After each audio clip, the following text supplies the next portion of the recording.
We don't want anyone to feel like they can't get in. Zoom is one of the 7 unsolved problems. You don't know if it'll ever be. Depends how fast they zoom, doesn't it? If it's near the speed of light.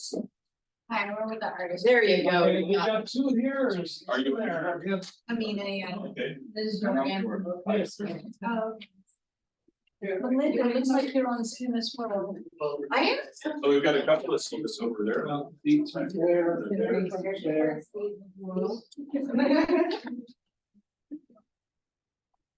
I would log in the game for it. I can come up with any chats. All right.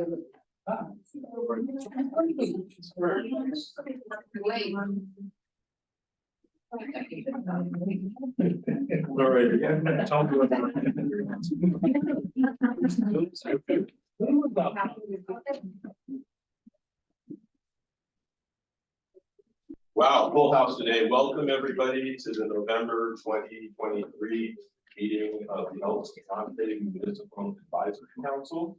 We are an advisory council comprised of people who are appointed by the Board of Supervisors of Contra Costa County to hold these meetings and convey input to the Board of Supervisors with respect to the El Sobrante area of District 1. And so welcome, and we'll start off with a roll call. No, we'll start with the pledge of allegiance. Okay. Flag over there now. Hey, we're leaving. Ron, hand over your heart. I pledge allegiance to the flag of the United States of America, the Republic, and one nation under God, indivisible, with liberty and justice for all.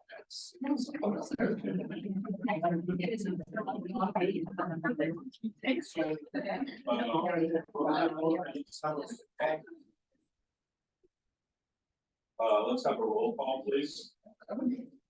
Ryan.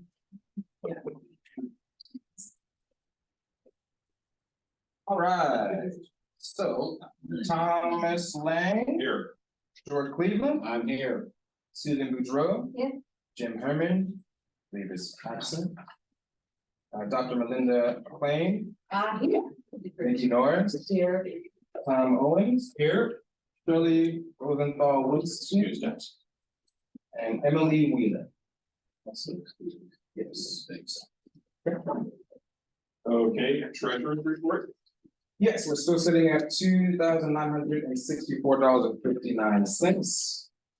Okay, and we move to approve the minutes from October. Point of order, that we're not on the, but they're on the county's website. We cannot. Okay, so then we'll table that the next month. All right, so we'll start with our agenda and the presentations.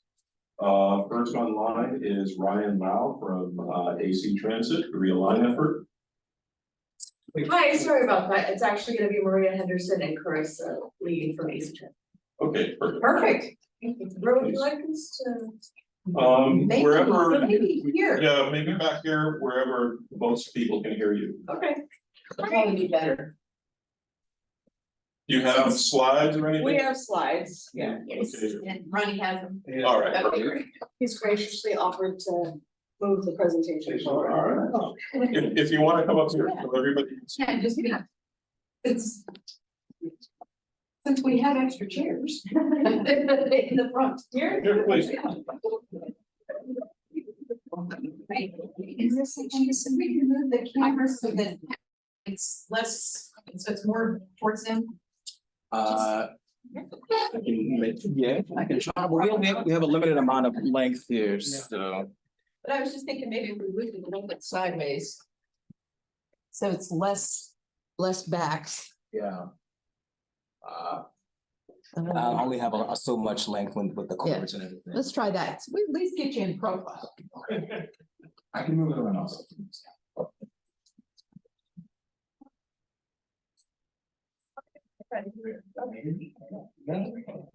Good evening, Sobrante MAC members and Sobrante community. I'm Maria Henderson. I'm external affairs representative with AC Transit, your local bus service. I'm also here with Carissa Lee. She is our senior transportation planner in transit, and we're here to present on Realign. What's Realign? Realign is our initiative to remake our bus transit network in the aftermath of the pandemic. Tonight, we'll be discussing the bus service proposals for routes in and around El Sobrante. Slide. AC Transit is the largest public bus-only transit system in California. It provides a lifeline and service to essential workers, students, low-income households, seniors, commuters, individuals with disabilities, and anyone who wishes to reduce their carbon footprints. We operate bus service in cities and communities in Alameda and Contra Costa counties, as far north as Richmond and El Sobrante, and as far south as Fremont and Newark. 43% of our riders are transit dependent, living without a car to get to work, school, medical appointments, and the grocery store. Slide. This map shows our network of bus lines that operate in and around El Sobrante. The lines shown in red illustrate our most frequent service, running 20 minutes or faster along San Pablo Avenue. Routes shown in blue run every 30 minutes or faster and cover a majority of the area. Finally, routes shown in gray vary in frequency. These are our trans-based services, early bird service, and our overnight owl service. Slide. We're now in phase 3 of the public engagement process. In August, we presented our board of directors and the public with all of the work our team did in phase 1 and 2 to understand what our riders value in a future bus network. Today, we are sharing the draft bus service scenarios developed from input on former, current, and prospective rider experiences and expectations, along with our guiding principles. We will use the input gathered today and throughout this process to refine these draft service scenarios with the goal of board adoption of the final plan in mid-April 2020. In summer 2024, we will develop new service standards and roll out a robust public outreach campaign to let people know in advance that changes will be coming with an implementation date of August 2024. Slide. Now to my colleague, Carissa. Thank you, Maria. So on this slide, you're going to see 3 different scenarios. After we did a lot of our community engagement and analysis in phases 1 and 2, we developed these scenarios. So you're going to see a frequency scenario, balanced scenario, and unconstrained. The frequency scenario is looking at our entire bus network and focusing on providing more frequency throughout the network, meaning the bus is going to come more often. But that might also mean that there might be some trade-offs that we have to consider. And so that may mean that where the buses go may not reach as many neighborhoods. Under the balance scenario, that is looking at more coverage throughout our service area. So the buses are going to be going to more neighborhoods, but they may not come as often, they may not be as frequent. So we're really trying to figure out what you all are interested in terms of these trade-offs. And then finally, the third scenario is the unconstrained scenario. That is a plan that illustrates our vision. If we had the additional resources to provide gold star standard service. And so today we just want to focus on the first 2, the frequency scenario and the balance scenario, because the unconstrained is more of like the grand vision. Next slide, please. Okay, so let's jump into some of the specific routes. What you're going to see on the screen next are maps of the routes. Just a couple key routes that we're highlighting. We're not going to go through every single route in our service area, but ones that are focused in and around El Sobrante. And so I'll kind of walk through, okay, what's happening in the balance scenario or what's happening in the frequency scenario. Some of it is the same across both scenarios, and I'll be walking you through that on the maps. Next slide, please. All right, so let's jump into this first one. This is the line 74. This is a route that goes through El Sobrante. And one thing to note is that the blue dotted line is the existing route. It starts at the Richmond Ferry, it goes up through the city of Richmond on 23rd Street, and then past Appian Way all the way to go toward make that loop through El Sobrante. So that's the existing route. Moving into the scenarios, in the balanced coverage scenario, this line will maintain its current routing through El Sobrante 7 days a week, every 30 minutes. So that is the orange line you're seeing. We are recommending to shorten the route. Again, this is the proposal. So that's the balanced coverage scenario. In the green line, this is the frequency scenario. This line 74 is proposed to go from the Richmond Ferry all the way to Contra Costa College. So again, that's the green line on this map. And the reason that this is a proposal is because it would allow resources to improve other routes in and around Contra Costa, including the line 71, which I'll talk about later. Next slide. So this is the line 70 and 71. Line 70 is in dark blue, and line 71 is, I'm sorry, yes, and line, nope, I'm sorry, switch those. Line 70 is in light blue, and line 71 is in dark blue. There are several changes. Sorry, let me back up. These for the line 70, this is for both balance and frequency scenario. There are several changes. Line 70 will run every 30 minutes instead of 60 minutes. It will be rerouted to go straight up Harbor Way and Pennsylvania Avenue Rum Rail to provide more reliable service. And it will be extended along Cutting Boulevard, and Cutting Boulevard would then have a bus coming every 15 minutes instead of, right now it's every 30. And then finally, line 71, we have two different scenarios. So we have the balance scenario where line 71 will run hourly, and then the frequency scenario where line 71 will run every 30 minutes. Next slide. Okay, and then this slide is showing line 72, 72M, and 72R, as well as line 76. The 72 series currently runs along San Pablo Avenue. It goes from downtown Oakland to all the way up to the city of San Pablo. The 72M diverges into Richmond, all the way to Point Richmond. One of the key things we've heard about these routes is that having three separate lines can be a little bit confusing. And so we are proposing to have two routes, the 72 and the 72M. And so that means the 72R will be discontinued, but that will be, those resources will be reinvested into the remaining two lines to provide 15-minute frequencies. So that means the bus is going to come every 7.5 minutes or so. In addition, line 72 is proposed to end at Contra Costa College.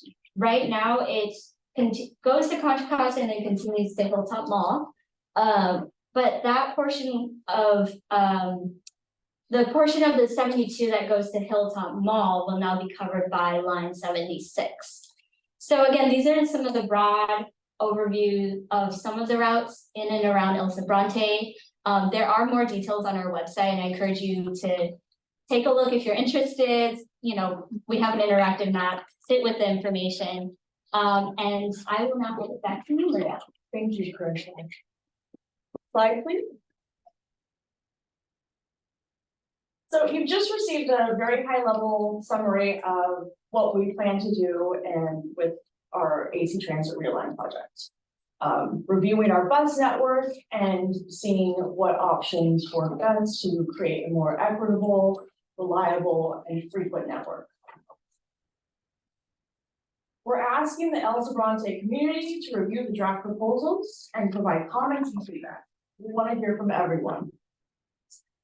Please share this information with your neighbors, your friends, your, all of your internal, external communities. We want to make sure that their voice is heard, and we want to receive the feedback on what works best here. We've set up online and in-person opportunities to engage with us. More information can be found at aztransit.org/realign. And you can find out about our upcoming events, online community workshop, and pop-up events at bus stops. You can also visit one of 20 local libraries to learn more about our service proposal information with line-by-line profile summaries available in English, Spanish, and Chinese for your review and opportunity to comment. You can also email your comments to realign@actransit.org or call one of the Realign phone lines available in English, Spanish, Chinese, and Vietnamese. And that can all be found on the website, again, www.actransit.org/realign. Next slide, please. I just want to thank everyone, especially the El Sobrante MAC, for your time and for letting us present on the future of AC Transit. We're available to answer any questions or hear any comments. Thank you. Thank you so much for coming and presenting to us. I think what we'll do now is start with questions from the MAC, and then when the MAC is done asking its questions, we'll go to our attendees both here and online. Ronnie, I think we can stop sharing now, so. Thank you, Ronnie. Sue. So we were really disappointed when the route that went from El Sobrante to the Orinda BART was discontinued, because there is a huge issue with getting back and forth to the airport and just to Orinda in general. You have to go all the way around to get there. And we have a fair number of people, I imagine, who work in Orinda and live here. And a lot of students do as well, and that really impacts traffic on St. Pablo Road. So I would like to suggest that because we have quite a lot of inter-district transfers, that you might consider having those buses at least hitch up with the buses in Orinda that then go to the schools. Thank you for that feedback. Yeah, thank you, Sue. Are there any more questions? So how often does the 74 run? Every half an hour? Yeah. And that's gonna stay that way? Yes, yes. Okay, yeah, I'd like to, also agree with what Sue had to say. We have one car. And to get to the airport or to BART, at this point, it takes like 45 minutes to get from El Sobrante to the Richmond BART. Whereas I think if we had a direct bus to Orinda BART, it would be a lot faster. And it's only about 15 minutes or 20 minutes away. Yeah, so that would be a lot better. So that's my proposal, but I just have a question, and I don't want to take too much time, but we've been trying to get trash cans at bus stops. And I don't know who we should contact about that, or, because we don't have any trash cans and they get littered around there. So I'm wondering about. You're talking to the illegal dumping queen over here. Yeah. We're trying to get the dump clean, and you can't do it if AC Transit bus stops are filthy. Yeah, so Yeah. who do we contact about? Who we talked? Because I called them and I didn't, and I left the message, they said somebody would call me, nobody called me, and I also wrote something on the website and I didn't get any response, so. Can we get your contact Yeah. information? And then we can work on a solution. Thank you. Yeah, that is Sometimes, more than yeah. just here. Yeah. Sometimes it's managed by the city or the town, and sometimes AC Transit manages the stops or platforms. Okay. So it just varies city by city, municipality. Okay. So I actually don't represent this area, I represent other geographic Oh, areas on behalf of AC Transit. I'm filling in for a colleague tonight, Brian Lau, you might know him. I don't know. No. Okay, well, we'll find, so I don't have that information Okay. right now, but I will find it out. Okay. And because we're not a municipality, right? We're an unincorporated county, all of our stops are probably in the Richmond parts of our town. Mhm. Yeah. input. Right. Any, George? No, I was saying, we don't have questions, maybe go to the Zoom votes and then vote. Okay, good idea. Any questions on Zoom for AC Transit? Raise your hand if you do. I don't see any hands up. Maybe I shouldn't be looking. I'm looking, I'm looking. Ronnie and I are both looking. Okay, so I think we can go, any folks, any questions for? The chat? The chat, there is a chat. What do you say? Those are two other chat things, it's not for this. Yeah, they're the That same. was me asking if they could hear. Folks, any questions for AC Transit in the back? Yeah, I have a question. So I heard you say that you guys gave a survey to the riders about what changes they would want. I'm wondering if the riders get to vote on these changes, because it seems like the riders would need access to an in-person. I imagine a lot of them probably don't navigate online very well, so I would imagine they need an in-person survey to be able to vote on these things, since they're the ones you know. Yes, that's a great point. Thank you for bringing that up.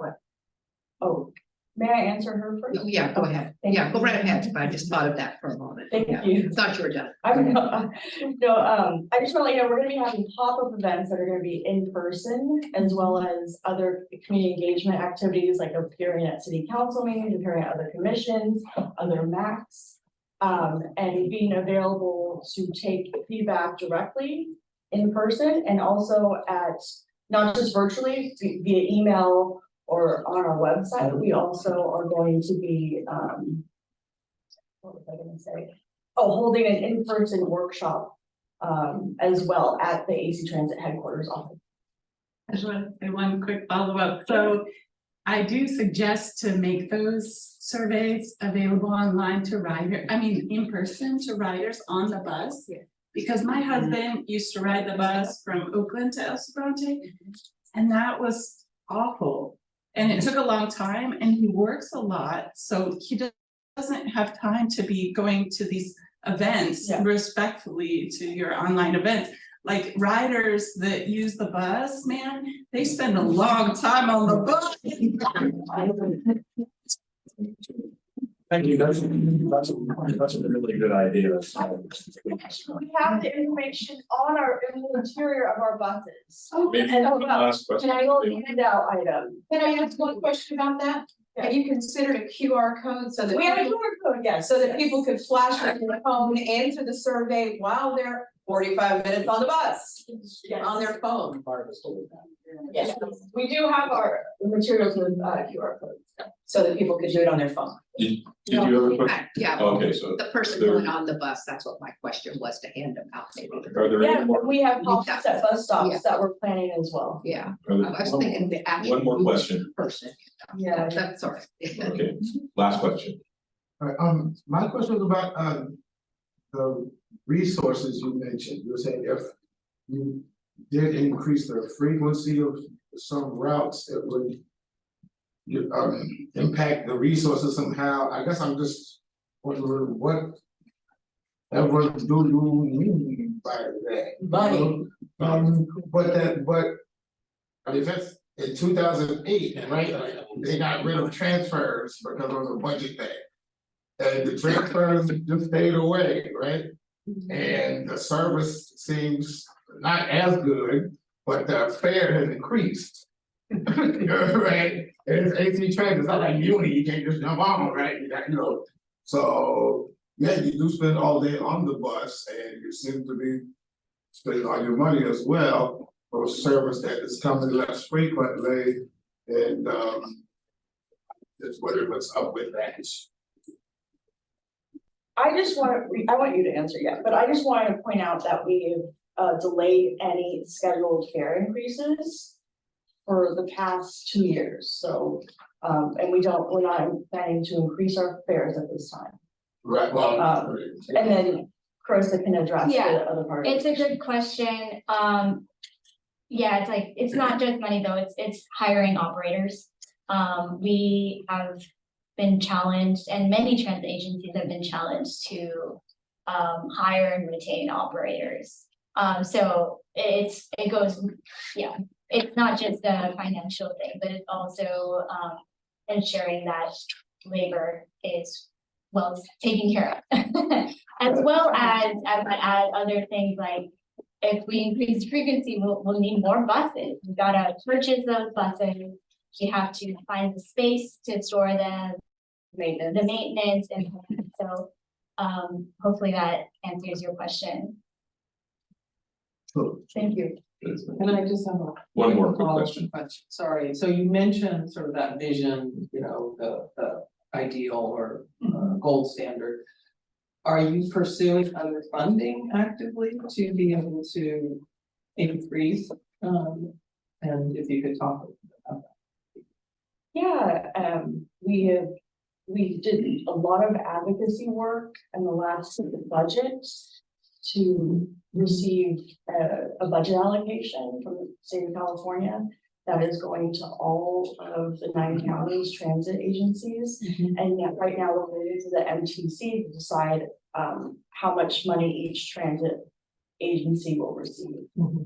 So that's one thing we're doing. We're going to be constantly advocating at the state level for additional funding, so we can actually provide this unconstrained vision one day. Is some of that coming from the, I don't know if it's the Inflation Reduction Act or the feds, yeah? We did receive some of that federal funding, yes, from the Inflation Reduction Act as well. And we will continue to advocate for additional funds from state and federal government. Hopefully one day. Okay, I think we've had a good discussion of the AC transit presentation. Thank you so much. That was very informative. Thank you for your question. Okay, so next up, we're going to have an update from the advisor's office, and that will be delivered by Ronnie.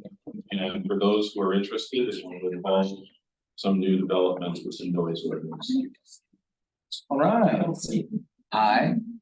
Hi, Ronnie. Good to see everybody here. This is my 3rd MAC meeting, but the most packed, so. All right. You gonna start our hour? It's not me, it's Tom.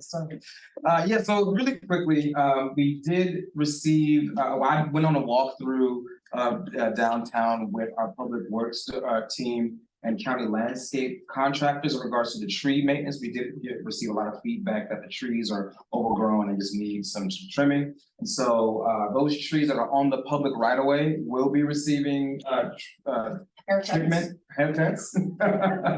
And we place on an annual maintenance schedule that will be soon to be determined. And so once I receive an update, I'll make sure that the MAC members receive it as well. Getting to the noise issue, Supervisor Joy and I were in communication with the DCD director, and he has confirmed to take the lead on adopting an urgency ordinance similar to the one that the board of yes, similar to Jason Craig. Similar to the ordinance that was passed earlier last year regarding noise issues in East County. And so our DCD director is suggesting that we look at amending and expanding that specific ordinance to more events with lesser numbers of people, because I think it's for to my understanding around 150 and up. So I don't That's not gonna cover it. yeah, which is so Yeah. so I'll follow back up with Chair Tom and the MAC members once I do receive some more information in regards to the ordinance, but that's a little bit of forward movement. I know this has kind of been going on since 2019, so it's exciting for me just to see that there is some forward movement in regards to an ordinance for the area. And finally, from the county, some of the MAC members, I believe, received an update in regards to some illegal dumping that's been happening on San Pablo Dam Road adjacent to the San Pablo Reservoir. And so Public Works has been notified of the site and is in the process of making a work request to schedule a cleanup in that specific area. For any additional issues of that nature anywhere within this side of town, Public Works, they have 4 ways to get in contact with them directly. And so you can download the mobile citizen app to submit complaints through your phone. You can use their online customer portal, You can also send an email and I can provide all this information to you. You can just come up to me afterwards. Or you can call them at 925-313-2000 for all of them that have a pin. 7,000. 7,000, I have 2,000, yeah, that's from the website. But if you need more information in regards to how to actually. Or you can ask Mickey. Or myself. It's on this card, how to report a dump on him. Yeah. And I think mobile citizen is the bomb. Yeah, it really So if is. you don't have it, put it on Yeah, your that's phone. Yeah. Cause it has geolocation with it, so you don't have to figure out where you are. If you're halfway down the damn road by the reservoir, you don't know where you are. Yeah, so I'd actually just like to say a few words. Do you need to say, are you gonna talk about dumping? Just finish. Well, I just wanted to say, since you have reported the big dump that Yeah. Ramon has been on top of, and thank you for that. Because there's a lot of hazardous waste and all kinds of stuff that It's could horrible. affect our reservoirs. I know.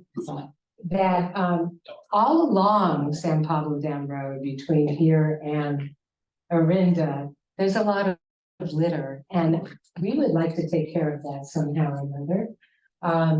I know that the green team would be willing to help out with that effort, but they said that they would have to block off areas and we'd have to get the sheriff or somebody else involved in order to make it safe for us to do so. Or even better still, it'd be nice if Public Works could send a crew and just pick up all the litter along the way. Yeah. It's been accumulating for years there. And It's definitely gonna take a collective effort. You know, we do receive a lot of feedback in regards to, you know, specific instances on the dam road. But again, using that mobile citizen app is gonna be huge, Yeah. for just making sure that's Yeah. staying at the top of the radar for Public And I'm Works. not even talking about the dumping, I'm talking about just pieces of trash. litter, Mhm. trash all along the route Mhm. there that they're not gonna, they haven't picked up yet, and I don't know if they have a crew Mhm. that can do that, or if they can work with us and we'll do it.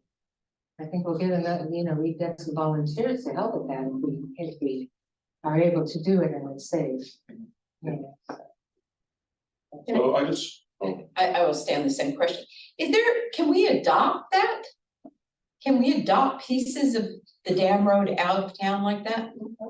In that adopt a road thing? I don't know, it's like, That what, doesn't give you- 8 miles or something? Well, maybe we could talk to people in Orinda and they would adopt part and we could adopt part. I know, don't look at me like that, Sue. I have friends in Orinda who will do stuff. Ronnie, why don't you, if you could look into that for us, that's a good idea. Yeah, And I think Thomas wants to talk now. yeah, so I just wanted to, I think we've had a good discussion of cleanup related issues for now. And I just wanted to just talk briefly about the noise ordinance. And I think that's probably some good progress because we've gotten somebody in the conservation and development department to actually take ownership of this and move it forward. And it seems like going from an existing ordinance and then amending that ordinance is a pretty solid plan. Another advantage is that the way they have it set up, it doesn't have to be like a Brown Act committee that, you know, would take a while to convene, et cetera, so potentially to move fairly quickly.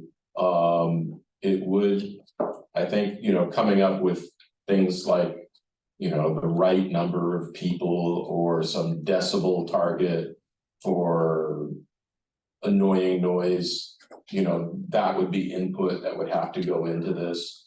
And so, you know, in the conversation I had with Supervisor Joya, you know, what he said is that they would be reaching out to the different MACs for input on that so that, you know, the county-wide ordinance could be appropriately crafted. And just as kind of I'll end my spiel, but I just want to say that that's just a result, that progress is a result of folks coming in here and giving their input, that it's a real problem, you know, it does cause pain to people. And I think that got communicated, you know, to the Board of Supervisors. So good on you guys. and good on you, Tom. So, there was one comment in the chat saying thank you for moving it forward. Is there anybody on the Zoom who has any questions or comments about the report from Supervisor Joy's office? Raise your hand. We already talked about it. We talked about the noise ordinance. Okay, well, let's then bring it back to the MAC members. Any MAC members have any? I have a couple questions for Ronnie. There's topics I brought up before, well, the ID tags. Is that moving forward? It is, I'm waiting for a quote from our, we have a team within the. Badge maker. Yes, that's a specific division. I'm just waiting for the quote back. Okay. Yeah, word did go out. And is there any update on improving the dam road? It's a very long strip of road, so. Yes, it's very long and it's very rough. Yeah, I know they're working on landslides right now, but yes, I don't have an update in regards to the entire dam road, but, at least patch on the 3 or 4 dips Yeah. that aren't labeled. yeah. And maybe remove the label from the dip that's there. Yeah. And then I have one more, I got it. the road through the park, is there any update on when that'll be fixed? Wildcat Canyon. Wildcat Canyon. I don't have an update on that, The just. newspaper says 2 years. Okay. Well, but can we move that along a little bit? That's, Probably not. Oh, Ronnie will get info from Supervisor Joy's office about that. There is, anybody else on the back have? any Yeah, questions? so anybody else going on the map? So I think we can go to the online. Yeah, Monica H, you got your hand raised, go ahead. You put something in the chat, but we didn't see it, but go ahead. Okay, I'm just wondering if there are any long-term probes by the county into solutions for the illegal dumping, and if this is the right place to ask that question.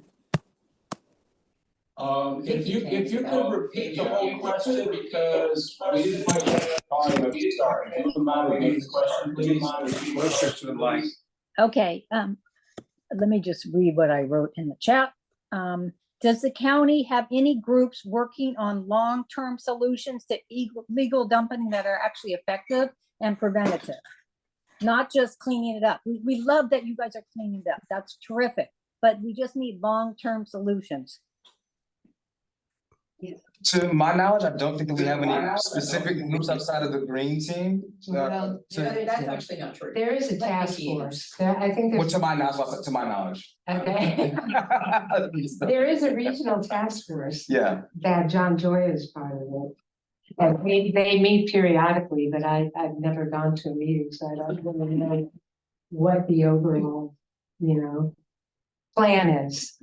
But we would like to have it. But there is, her question was, is there a group?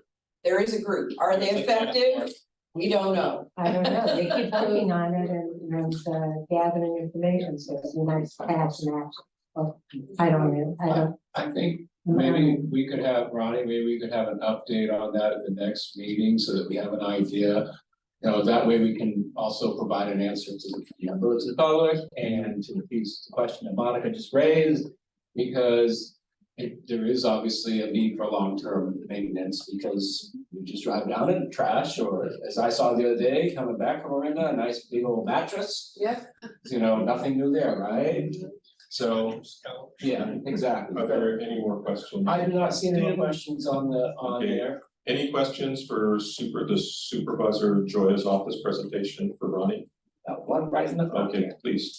So, about the illegal dumping, when these guys are, doing the cleanup, can they go down the hill too?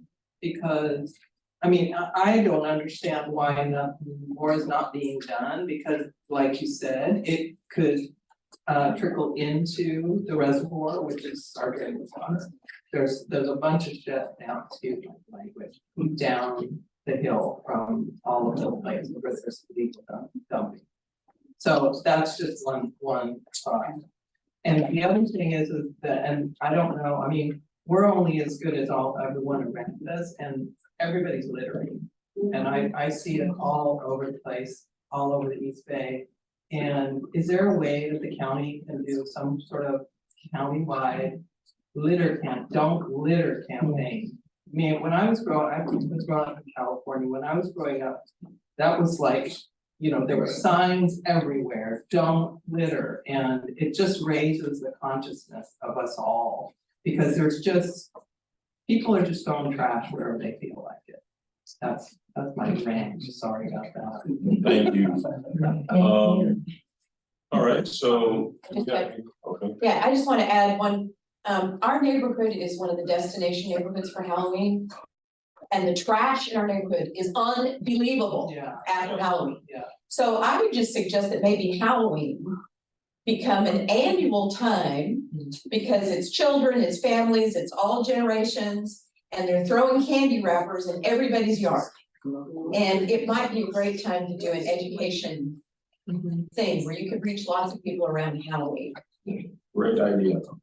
So, Two more, there's a gentleman here and then Chris. I don't know your name, that's why I'm calling you the gentleman. I'm Dwayne, Okay, nice to meet you. and, yeah, because of the, I understand you guys are not a municipality that can't choose. Request access to some sort of surveillance for the purpose of enforcement. Oh, so if people like run a red light and get some babies, they good to go, but. Well, there should be some sort of. That's been found illegal in California to surveil the public like that. We have privacy laws. And you can ask the cops later, they can tell you all about it. I'm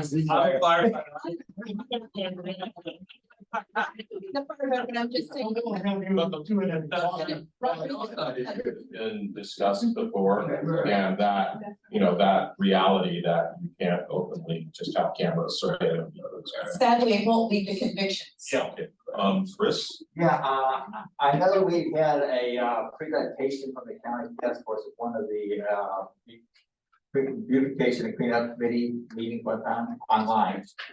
Perhaps it'd be time to get an update from them for the ES itself. And I would just suggest that anybody who is interested in dumping issues should be active with the ES beautification, cleanup and beautification committee.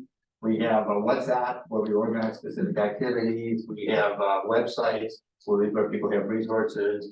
We promote the use of the mobile app and so forth. We've got These great cards. there's a lot of stuff. Keep us Sobrante beautiful that info. And so, yeah, there's a lot going on. If you're interested in this issue, we really do need help. It's not just, you know, it's not abstraction. We need actual human being stuff, pop out and do stuff. So please join us on that. Thank you, Chris. Did you say that it's illegal? We can't have like license plate readers and hotspots or? You can, it's just that we've been told by multiple lawyers and by law enforcement that it doesn't hold up in court, so just having, you've gotta have more evidence than that, it's not enough. So. That's great. So when I see somebody dumping illegal and take a picture, that's not gonna hold in court? Well, that might, because you saw it, you're a witness, it's not just your camera. The point is, it's just a camera could be messed with, right? But a person who then takes a picture and then testifies, I took this picture at this time and I saw it, that would work. Maybe cut the middleman of the court, right? Like if you get their plate, you get the info, send them a letter, it's like, this is a deterrent, you're gonna owe us $5,000 because we saw you. And you can do that, you can report that by a mobile citizen, you can report it to the sheriffs. They may or may not do much about it, but I'm just saying, yeah, but there's a difference between a camera mounted on a pole and a person taking a picture. So if are there more questions for Ronnie?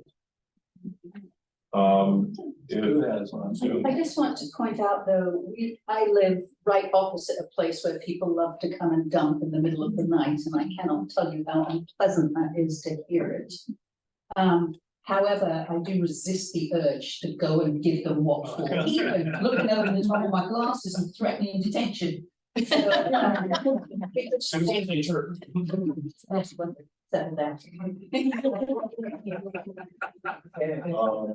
So I think if there are no more questions, we're good to go. For the, thank you for the presentation, Ronnie. And we're good to go to our next item, which is a presentation by the Fire Protection District. They're on Zoom, so. They're on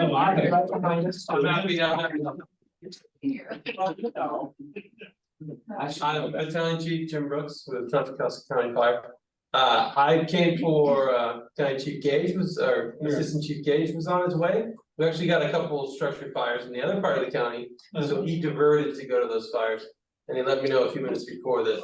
Thank you so much for being here. Well, welcome, chief.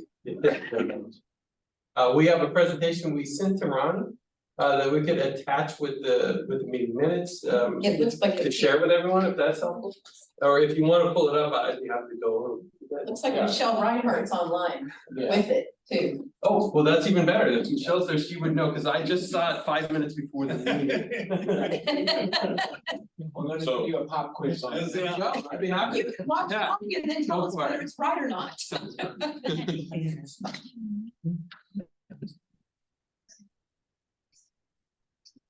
Cause I can see her, she's got a camera on. Oh, very nice. Yeah. Yeah, Hi, I saw that. everybody. Oh. Hi, Michelle. hang on, Hi. Michelle. Yeah, we don't have We our got a video, Zoom problem. yeah, we don't have our video in the, of the Zoom at the moment, Michelle. Hang on a sec. So if you wanted to put that, it wouldn't have to go through right now. So. So. I- Michelle, would you like, I'll just pull it up so we can, you can just tell me, Or let her share it. yeah. Yeah, once we get back. But we're not in Zoom right now, so she can't. Well, we just changed HDMI. Oh, that's an interesting thing. Yeah. It's so long.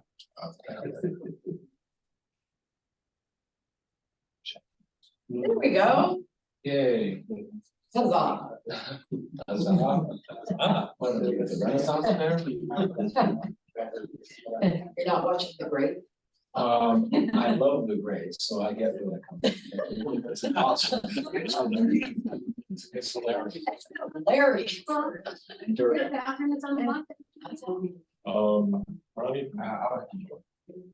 Ronnie will have fun. Do you like me to bring it up? Okay. So are we ready? Yeah. Michelle, we got everything going, so if you wanna do the report and tell Ronnie when to move the slides, we're ready to go. Thank you so much, and I appreciate the opportunity. However, I believe that Chief Brooks is much more qualified than I to present this overview. I do have an update as to the wildfire mitigation program. As I promised, I would be involved at your meetings and would be ready and able to hear your concerns locally within the El Sobrante area. That said, Chief Brooks, if you want to take over, I'd be happy to support you in any way that you feel it necessary. Absolutely. We'll just go over the slideshow presentation that Chief Gage put together here. For myself, I'm one of the converts from the Pinole Fire Department back in March. Happily became part of the greater county, Contra Costa County Fire District. My responsibility on my battalion shift is the West County area, Rodeo, Hercules, Pinole, El Sobrante, San Pablo when I'm on duty. And I'm one of the 3 shift battalion chiefs who works out here proudly. So I'm right down the street. So you can go ahead with the next slide on our presentation. Here you can see our fire stations in the area. This is our fire department at a glance. We provide countywide fire, rescue, EMS, and ambulance service. We have a separate ambulance division that's a consortium with AMR, an alliance that we have. And so the red stations are our on-fire stations in West County, 69 being the El Sobrante local one. And then 73 and 74, which was recently reopened in Pinole Valley, are the Pinole stations that we've added. And then it's one of the largest proudly fire districts in the entire state of California. And we're dedicated to preservation of residential life and property. We can go to the next slide. Here's our district, our cruise facility. It's made up of more than 500 employees, 33 stations, and 37 crews. That's engine companies or ladder companies and rescue companies, a crew of firefighters. And then we have more than 250 specialized vehicles. We have specialty programs and a expanded and expansive service area. So some of our programs are highlighted here with the Ambulance Transport Alliance. We have aviation, we use the medical helicopters. Crew 12 is our hand crew, tremendous resource we have in the county. We have our bulldozers, at 24 hours a day, every day of the year, fire investigator on duty. A hazmat program, where we have the same thing every day. We have a hazmat resource in both in Lafayette and in Pittsburgh that responds countywide. And then we have our health and wellness program for our firefighters and employees. We also have a canine search arson detection dog. And then we have a marine program with our boats, rescue division. We have drones, and we also do search and rescue. Next slide, please. What's new? We completed the annexation of East Contra Costa Fire District. Last year is when it happened, and it was a big expansion of Cone Fire. And also there we added Pinole here for West County, and then we have Crew 12, which is our countywide year-round resource. It's our hand crew, and they're reduced staffing for the winter here. They just initiated their reduced staffing from 7 days a week to 5 days a week. And then we have wildfire mitigation projects program. Crew 12, when they're not responding to the calls, they actually assist with the wildfire mitigation. Is that like chipping? Yeah, that can be, and cutting back brush, and those poor guys get a lot of poison oak. Nice stuff. You guys are great. Oh, thank you, appreciate it. And then we recently opened stations 486 and 95. That's spread across the county in 3 different stations last year, and we're in the process of plans for 3 new stations. We have a Safer Grant, which is for staffing for Battalion 8, Battalion 9 areas. We've got staffing with grant money. And then our K9 program, that's the Baxter, our arson accelerate sniffing dog. He's pretty cute. He's quite the celebrity, I have to say. Definitely. We could go to the. Does he have a TikTok channel? I'm not in there. I'm not too old, I think. Baxter should have a TikTok channel. We appointed our first ever official fire chaplain for the district. He was actually the chaplain for East County Fire, and we're proud to have him join us. Crew 12, welcome. They've got a new vehicle. You can see in the bottom right image, it shows the hand crew. There's like 14 guys right there pushing the traditionally pushing a new vehicle into the station. And that's for the transportation bus then. And then we've got promotions and 20-year service awards where we recognize people for their contribution and dedication to our district. Assistant Fire Chief Jeff Peter, who's in our comms center, he was deployed on FEMA task force to Maui for the wildfires to help out. We're very proud of our efforts to respond and help out with incidents around not just in our state, but out of state at times. And then Matt and Scott, who died 17 years ago on McCallum Manor in a fire, along with the 2 residents of the house.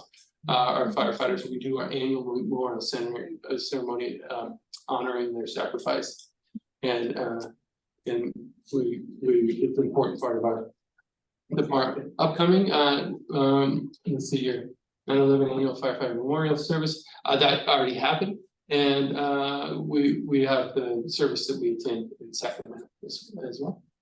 Next slide.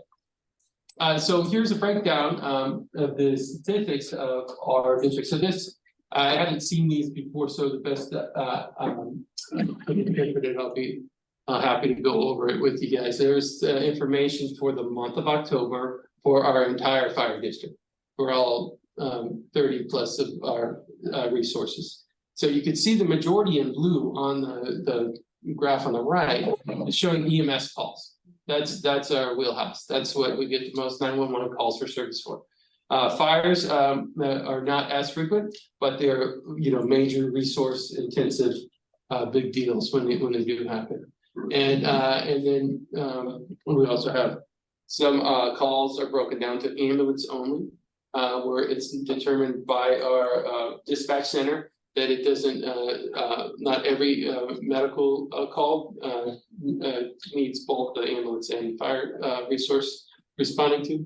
And then we have other vehicle accidents rescues calls as well. We could go to the next slide. This one is ambulance only calls, and it's a breakdown as to what sort of specifics there are on here. I don't know exactly what every one of them equates to, but I have a general idea. The ALS would be our paramedic type calls. The EMS ambulance only, there some of them are somewhat vague. And the EMS Richmond one, I don't know specifically if that just means that it falls in Richmond. But regardless, just in the month of October, 2,489 calls for medical calls from our district. Okay, the next one, please. Okay, here we go. Incident types for unincorporated areas. It's specific. So it's showing outside of city limits. So that would be El Sobrante, Rodeo, Montalban, those North Richmond.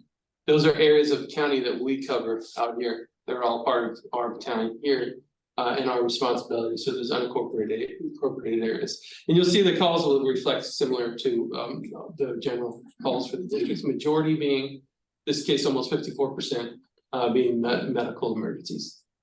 Okay, next one. Here we go, a big deal for all of us living in California, the wildfire threat. Longer, less predictable fire weather trend continues. This is a reference to the fire season. You know, before we used to say, oh, the fire season would be maybe in May and in October.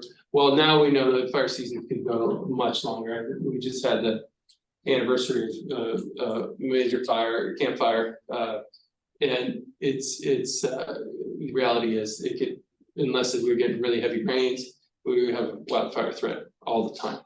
And that's one of the reasons our Crew 12 resources and year-round resources identified, because it's less predictable.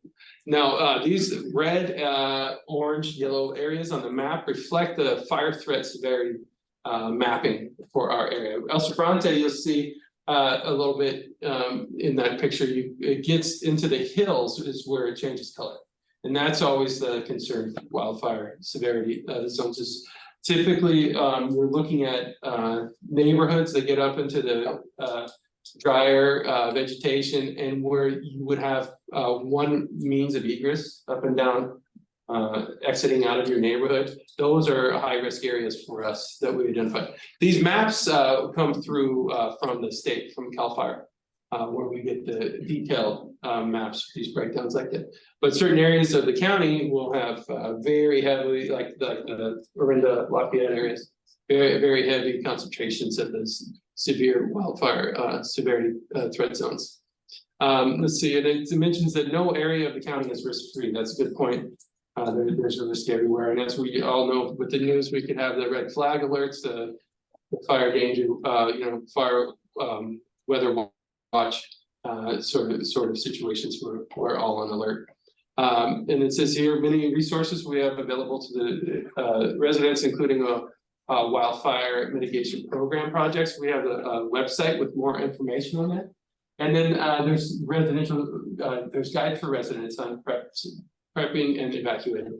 And you can see the photo of the house down there showing planning a defensible space around your home. And then it also gives us tips for emergency preparation and having an escape plan. And then even for your pet, or having your own medication handy, and also having a escape plan with your family, which is one of the good things kids learn a lot of times at elementary school, and having that plan as a family to know, regardless of what kind of emergency it is, you have an escape plan and get out. And we can go to the next slide. Okay, thanks. Changing wildfire threat zones. So it shows your minimal wildfire threat in city limits. Now those are, when I read that, we think more of those flat, lower areas near the bay and whatnot, like you can see a little Richmond, San Paulo. Well, once we get up into the hills, it's more concerning, typically on the identified threat zones. And then there's a QR code anybody could access to look at our live threat maps on the CAL FIRE's website. Next slide, please. And then here's some safety brochure information for as well.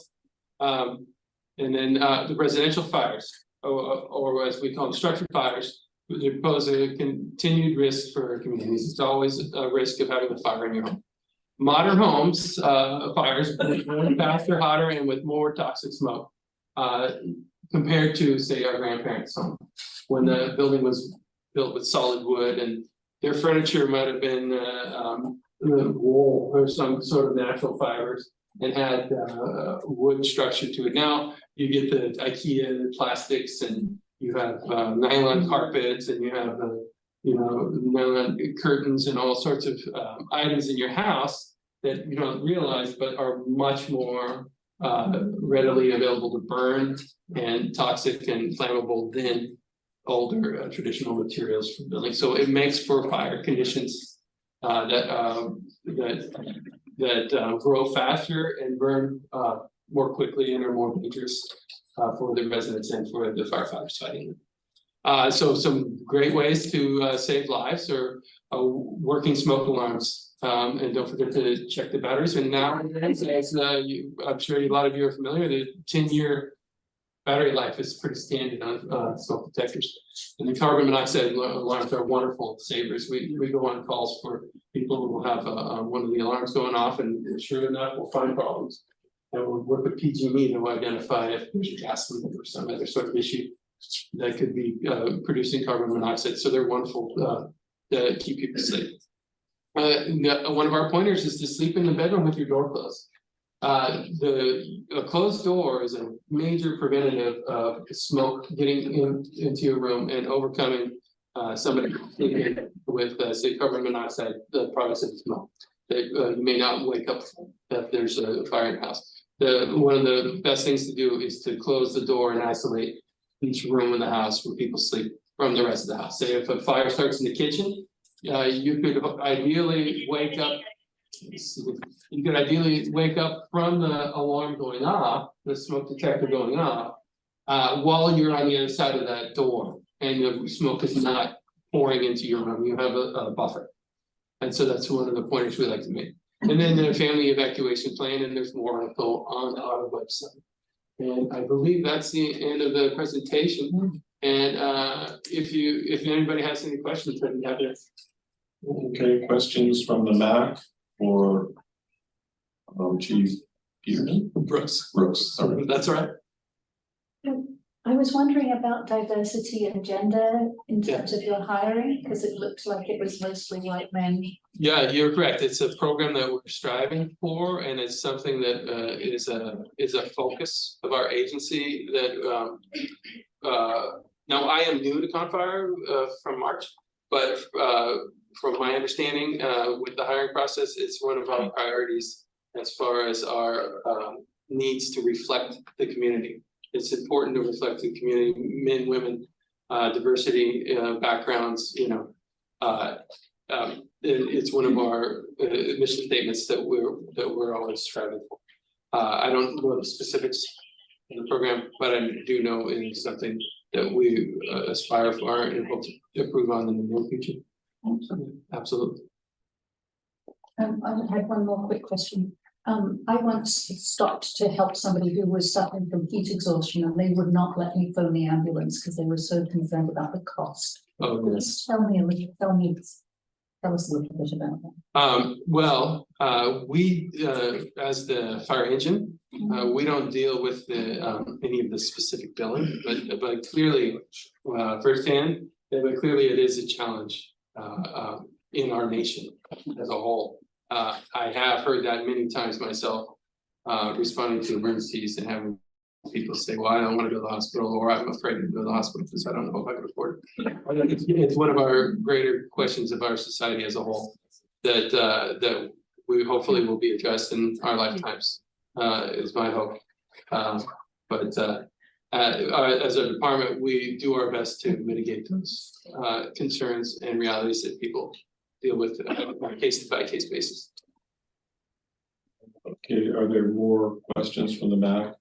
Maybe we or the chief?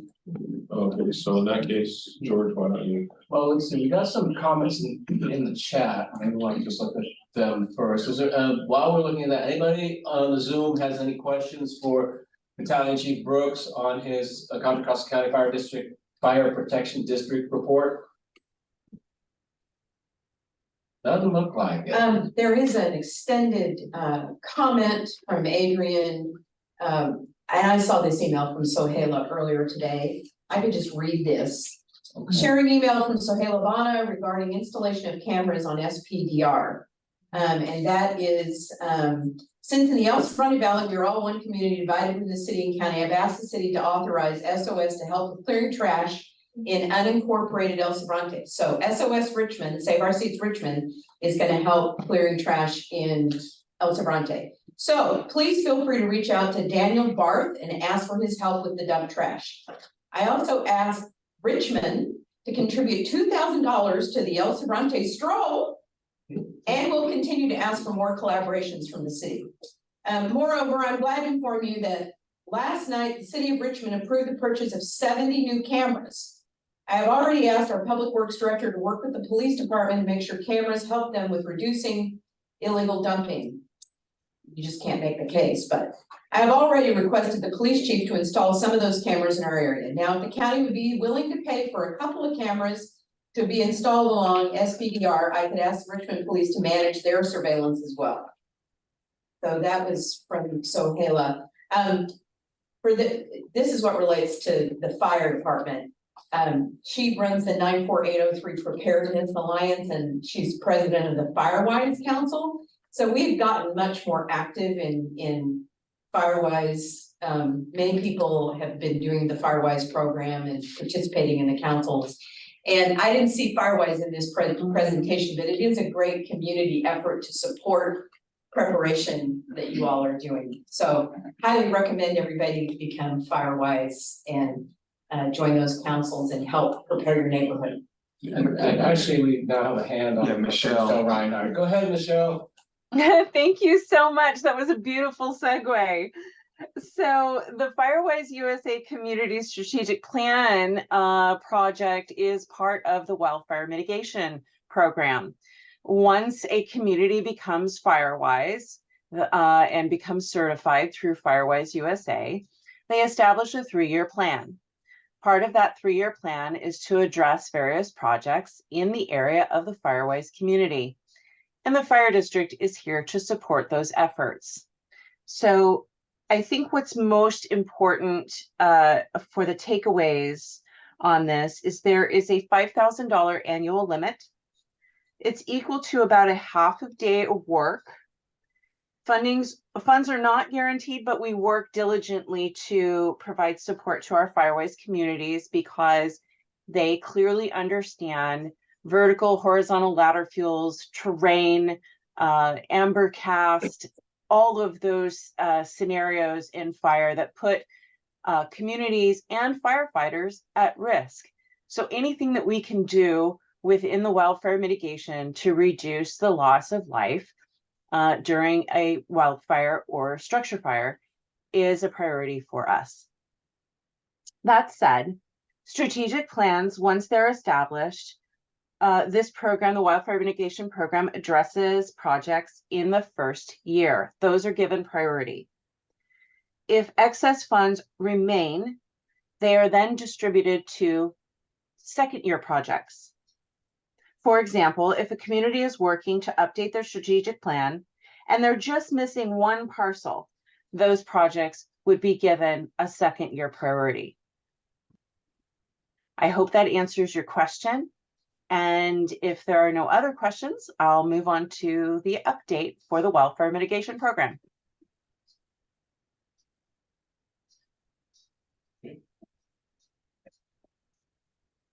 No questions? Well, I have 2 questions and yes, ma'am. Thank you, fire department, for all the work that you do. We really appreciate you. The first question, I'm not sure who I'm addressing this to, you guys or to Joya's office, is we are on the Colina Hill, the Firewise community. We have been certified. We're very active in it because we have a lot of dumping on the property and it's dangerous for us. Now, we are also aware that we have not enough fire hydrants in our neighborhood if something happened. How how can we get more fire hydrants up on our hill? Is that the county, is that? East Bay Mud, my former employer, because it's the water supply and they're the ones that's the hydrants. Now, as to who you can speak to. Probably, well, I think it might be something that you would coordinate with the fire department and East Bay Mud to figure out what that would be. Because whether or not, if there's enough water pressure up there to support more fire hydrants. That was not my area of expertise at the company.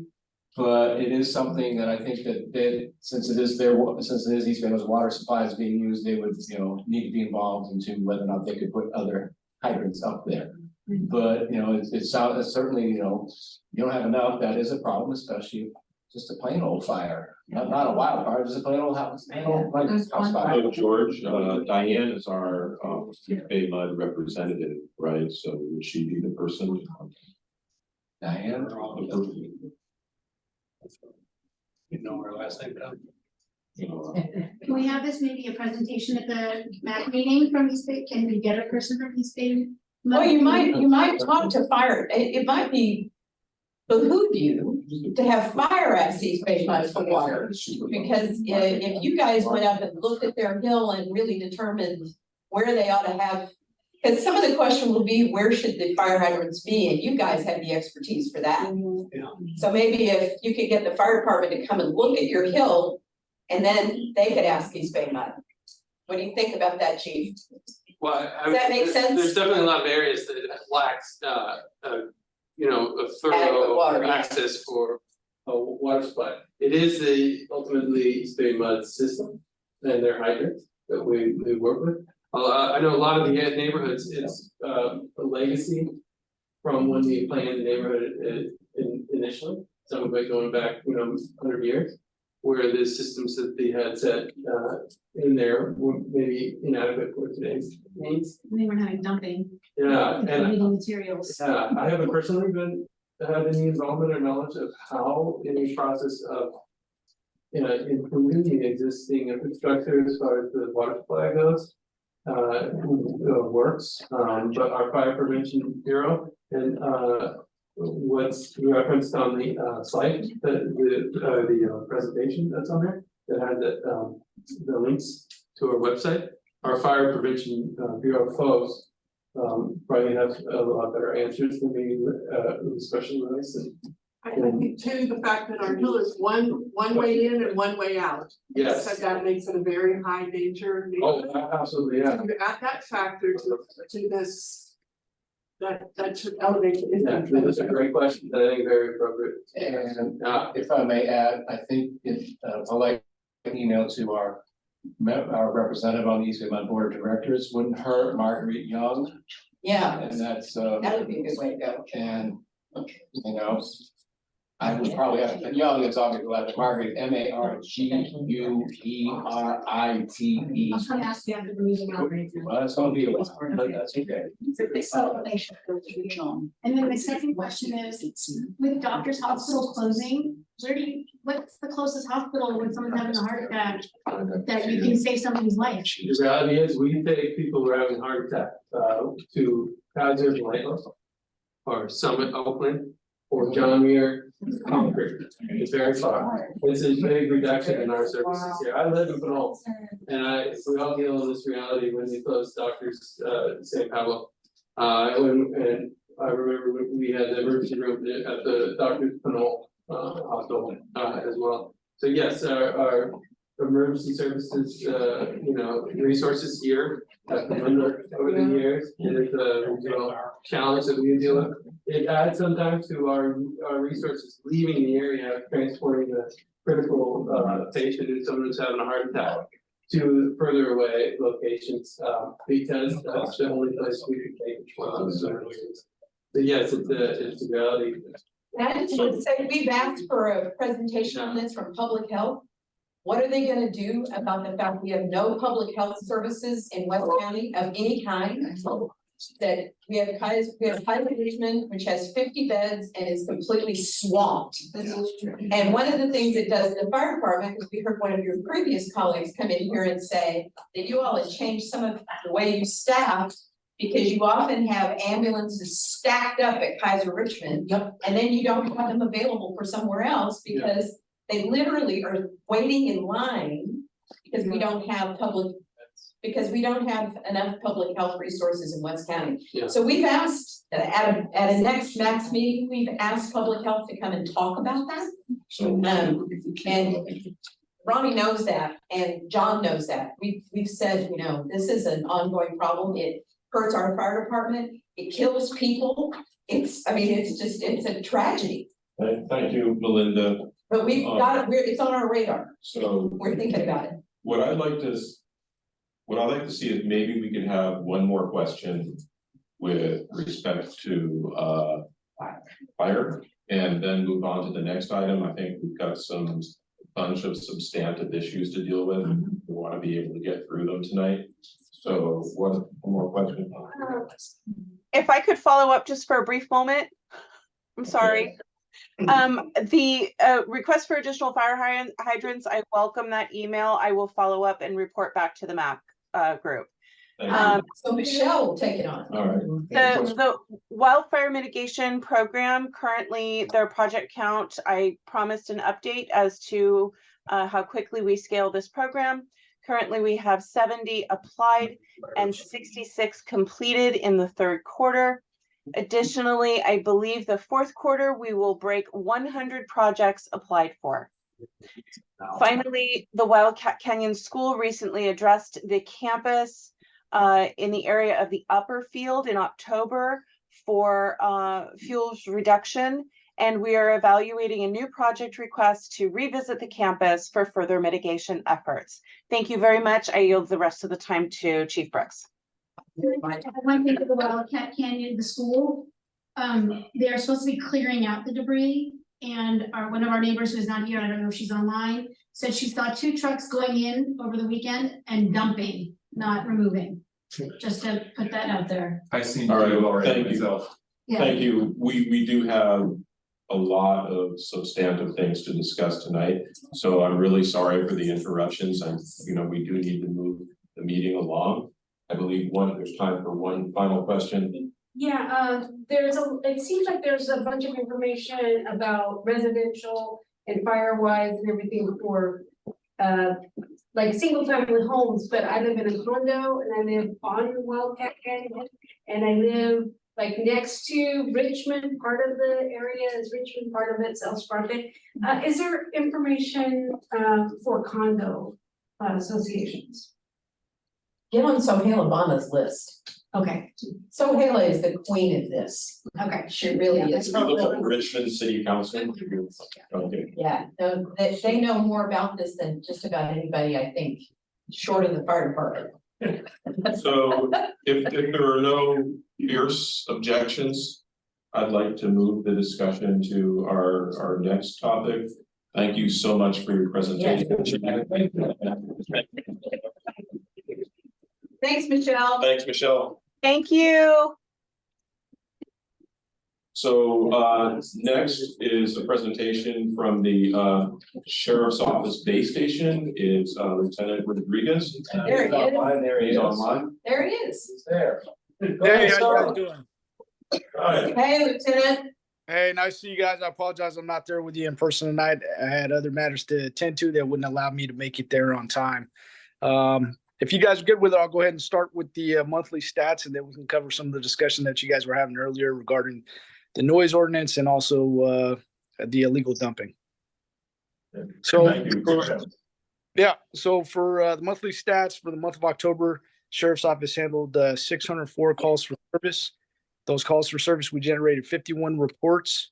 And for our select crime trends, we had 12 for the month of October, 18 for September, and then 18 for August. So we did see a decrease. Consistent trend is that it's primarily crimes against property and not crimes against persons. This week, we were able to get one suspect in custody. We had a interrupted burglary of the Christian school there in El Sobrante off Appian Way. A school member had called it in.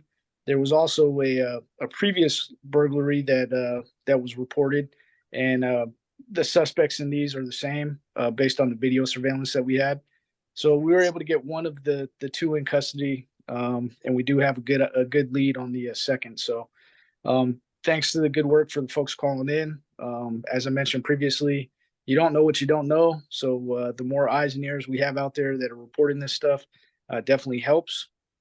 In terms of staffing, we recently had 3 trainees come off of training and they're assigned to base station now.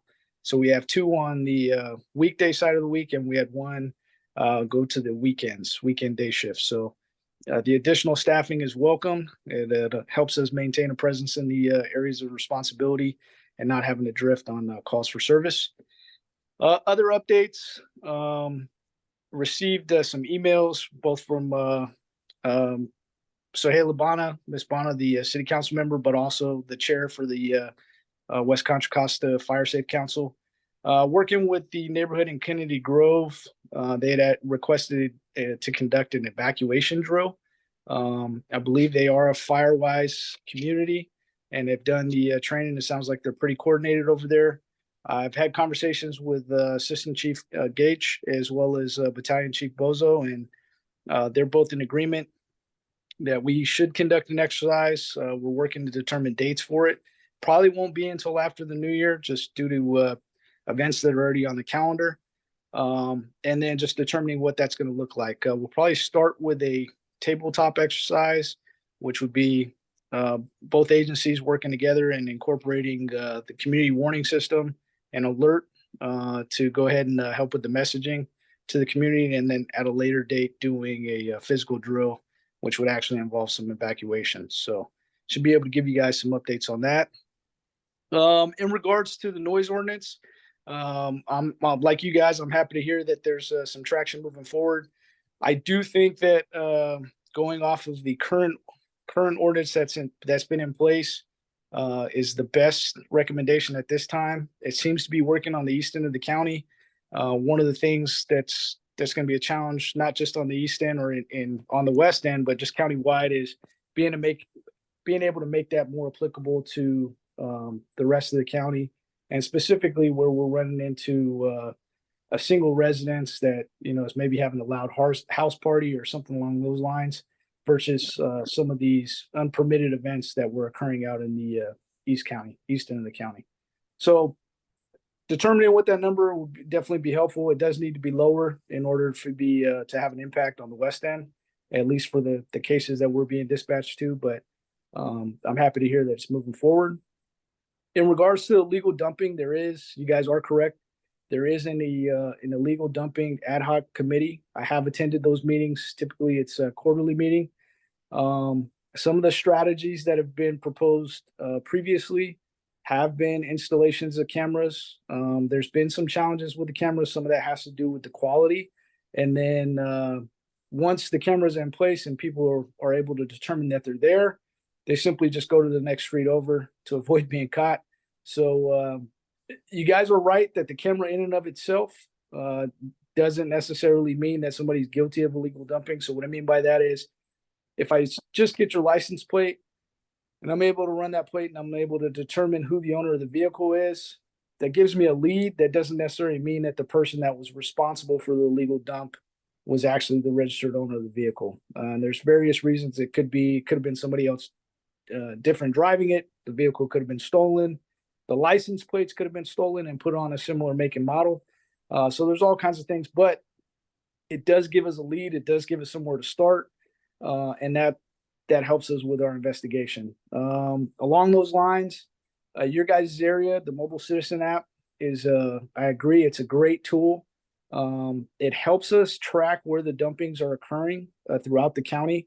As far as the west end of the county goes, a couple of areas just off the top of my head that I can tell you are getting hit the hardest are Cummings Skyway over there in Crockett, the North Richmond area, and then also El Sobrante, specifically along Castro Ranch Road and Alhambra Valley, out in that area. So Been working with some of the residents out there, one in particular who's been very diligent about reporting and keeping us in the loop. And we actually have made some arrests off of those communications.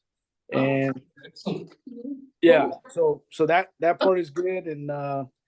And it, again, as I say, you don't know what you don't know. So by you guys calling these in or calling in suspicious activity when you hear it or see it, it definitely helps us. And hopefully it gives us a jump to be able to try and catch somebody actually in the act as well. So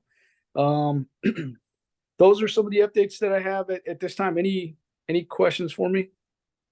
Any questions from the MAC for Lieutenant Rodriguez? Okay, any questions? Any questions online for Lieutenant Rodriguez for his report? Anybody online? If so, raise your hand. I don't see anybody in the room. Anybody have any questions for the good lieutenant?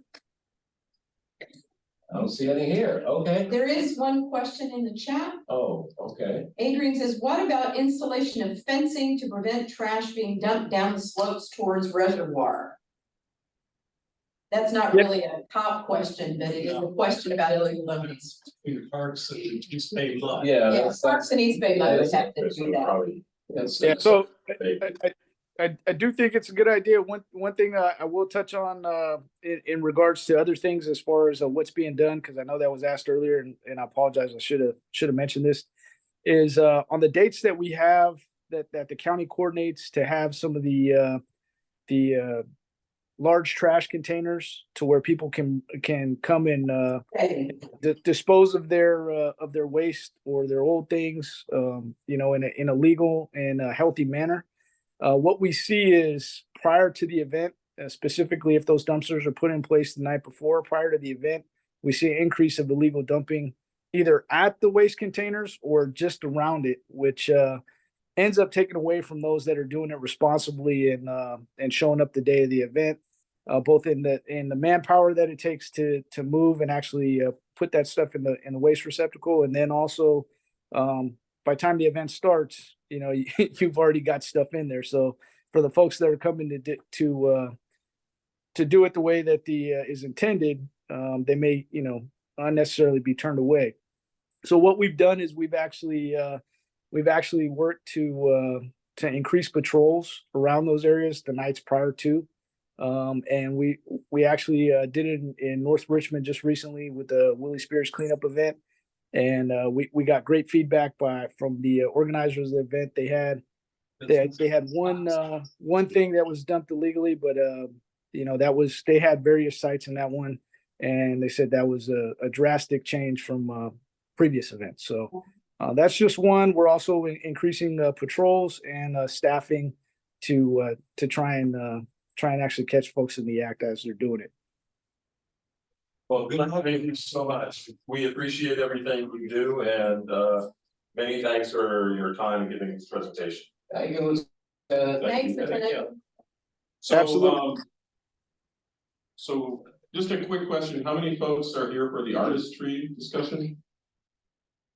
Okay. All right. So How many of you are here for something else? What is it? Okay. Last.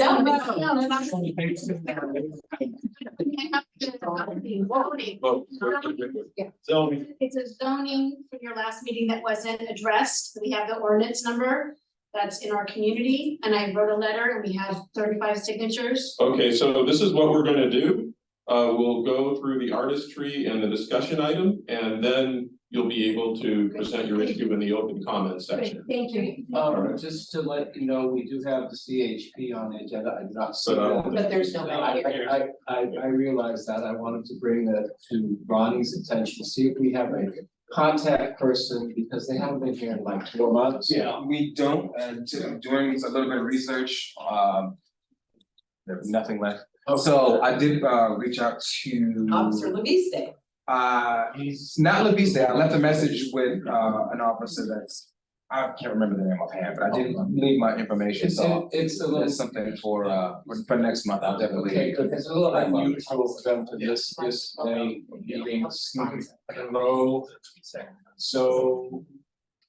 Okay, so I think we can move to our next presentation.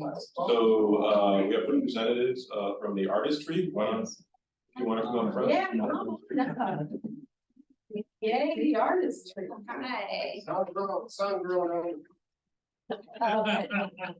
We carry on. Finding the two is there. This.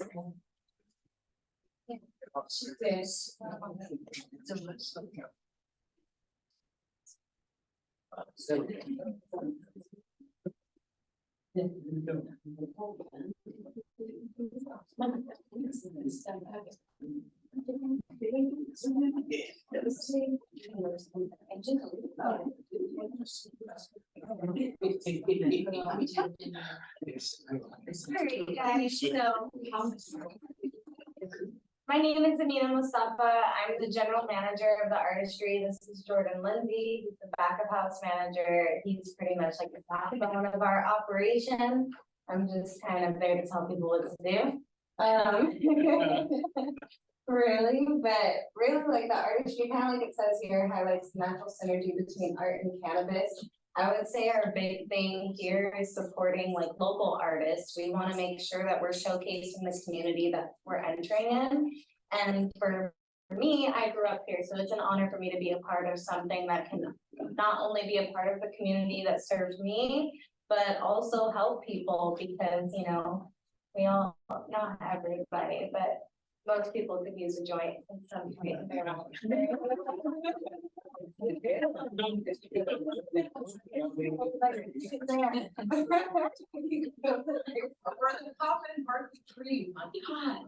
My best friend, yeah, my best friend with fibromyalgia uses it, and it's extremely helpful. You know, you can use it to benefit you without getting high. You can use it in the sense of like medicinally, whether you want to, you know, increase like your mobility, or you're just old. It's great, you know, that part, or even like there's tinctures that can also be used for like your animals who have like joint dysfunction or separation anxiety for the smaller ones. And we really just want to promote local artists and provide an inviting and communal shopping experience. And I think one way that we do that is like, when you come in, we're not just behind some glass. When you come in, we're there to talk to you, guide you around the store, and answer your questions with our best knowledge. And if we don't know an answer, we can talk to somebody next to us who could have an answer.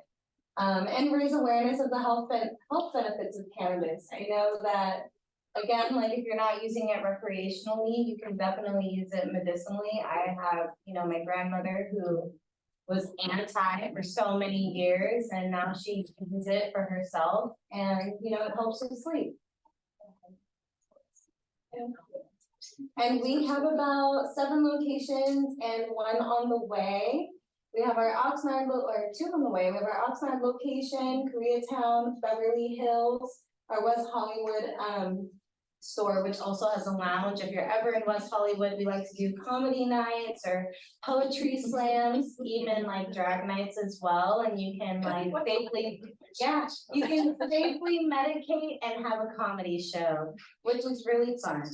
I highly recommend. It's a very unforgettable experience. And they also have like mini grows inside of their other locations. Ours is not so interesting. Go to the next one. And then I would say we really did a good job with the upkeep of the building. I mean, look at the Smoke Depot. I used to buy my bongs there, right? And now, like, you know, you can buy your bongs and look nice when you go into the building. Well, and our town looks better. Yeah, I would say it's one of our nice buildings in El Sobrante. So I'm really proud to be a part of the artistry, and I love that we showcase not just cannabis, but being an art gallery.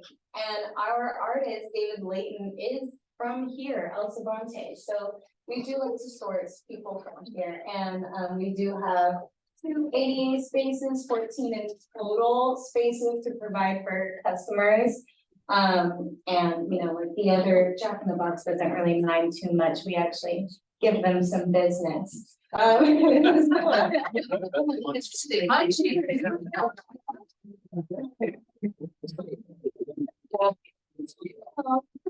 We were trying to do, so one of my pitches to my company was I wanted to do a mural on the side of our building.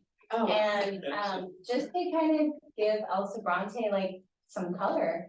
I feel like we don't have enough art around here. And I do see that we're trying, but it would be wonderful to have like a mural dedicated to El Sobrante or just the people of the Bay Area. I think it's really important to emphasize that.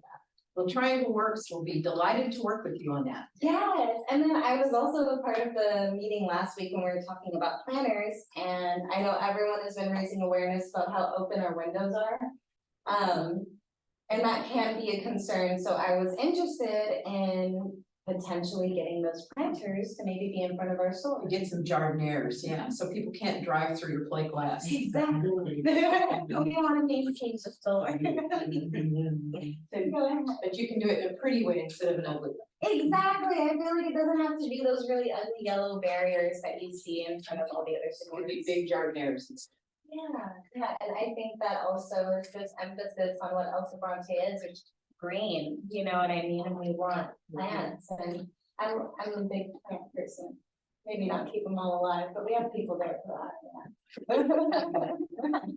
And, you know, we kind of like what I've already been explaining with the art and cannabis, but we like to rotate our exhibits every 4 to 6 months. We highly encourage people to submit their art on our website. I am not a part of choosing who gets to be a part of our art displays, but I can always put in like, you know, word of people. But I would really love to see more art. Right now we have, you know, photography up. I would love to see more paintings, more sculptures and stuff like that. So if you guys know anybody or if you yourselves are artists, please submit. Feel no shame in submitting. We would love that. So, and we also carry over 400 unique products for all types. So flour, pre-rolls, edibles, concentrates, topicals, tinctures, and beverages. And that can work for everybody. You have like microdose ones, CBD dominant, THC dominant. I would say like right here on the upper left-hand side, we have Lost Farm. That's gonna be an Oakland-owned brand, #1 in California. They have edibles for everything and also vegan edibles for people who don't wanna partake in animals at all. And I would say that what separates us from other dispensaries is not only the uniqueness to our building, but also our customer service. Each and every single one of the people that, yes? Do you have sun-grown organic? So we have So questions legally- after the presentation. Okay.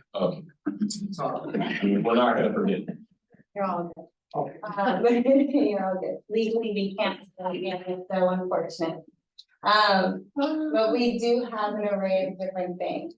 We have sun-grown, we have indoor, we have, an array. It kind of depends on what you're looking for. If you like light depth, if you prefer, moon grown, and that's a little touchy on that one. There's so many different ways to kind of forget, right? Like with concentrates, there's resin, rosin, and then there's batter, butter, sugar, crumble, it's amazing. So many things of that. But we do have a bunch of trainings, and like if one of our guides don't know the answer to something, the next one does. We have a lot of people who have over 10 years of experience in cannabis there. And it's a fun subject. It's fun to help people with it. And, you know, I myself are an active user. So, and a lot of people there are active users. So I wouldn't be afraid to ask any questions about any of the subjects there. I'm more than happy to help. You have anything to add? No, really, you guys should come check it out. As Amanda's been saying, we have a lot of great products. We definitely invite you down. We're gonna try to figure out how to, interact with the community. We have a really cool staff. We can see if we can get people out for different stuff, throw some events at our place. So, so we're really excited. Can you speak about your food drive? Yes, we are having a food drive. I think what's on our next, or wait, after that? Yes, we have our food drive, it's from the 11th to the 17th, we have our bins set up in the front desk areas. If you don't wanna buy, or really don't wanna come in at all, you're more than welcome to just kind of donate any canned item, but it can't be expired, I just wanna throw that out there. And they have lists Surprise. of preferred, lists of preferred items too. We do, we have a whole list, and we have multiple of these set up around the store, but it's really important for They are us on the bottom to, here. yeah, really important for us to collaborate with local food banks. And if you do decide to come in and you donate one of those, you'll get a pre-roll. You'll get a pre-roll for free. It says a penny, but we don't take pennies, so you're fine. There you go, right? And also, I know that next month we'll be trying to collaborate with Bry's, Youth Center. Yes, Youth Center, Youth Center. And I've had a couple friends in that center, so I'm really big on supporting them, and I wanna see the kids thrive. They also have a Be a Kid event every April, which is 21 and up for those who wanna get in touch with their inner child. Highly recommend. Highly recommend. Good for right before 420. 420 is gonna be Earth Day this year. Oh, wow. That is bad. They will have a community partnership. Right. Maybe this would be a good opportunity for our MAC members to ask questions, followed by our audience. Yes. thank you. MAC members, any questions? I had just a couple comments. When I was there, I stopped in. You didn't have the local artists' names on the artwork. It's very, very small on the QR code. Oh, I'm very, very old. You need to Trust make me, it. I am going out with my eyesight. I have been trying to get them to replace that myself because I struggle with my eyes. I need glasses. Don't worry.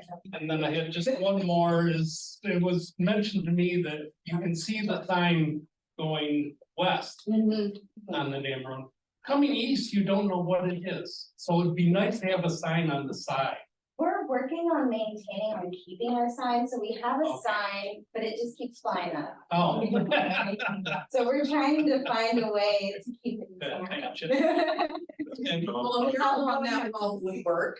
Right. That's exactly what we were thinking. Did you say you're gonna have a warm coat drive as well? That's what I wanted to do towards the beginning of December as it gets really, really cold.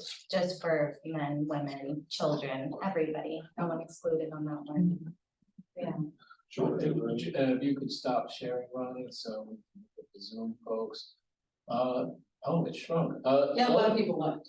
Those of you on Zoom, do any of you have any questions for Amina and, I've already forgotten your name is Jordan, okay, for Amina and Jordan for the artistry?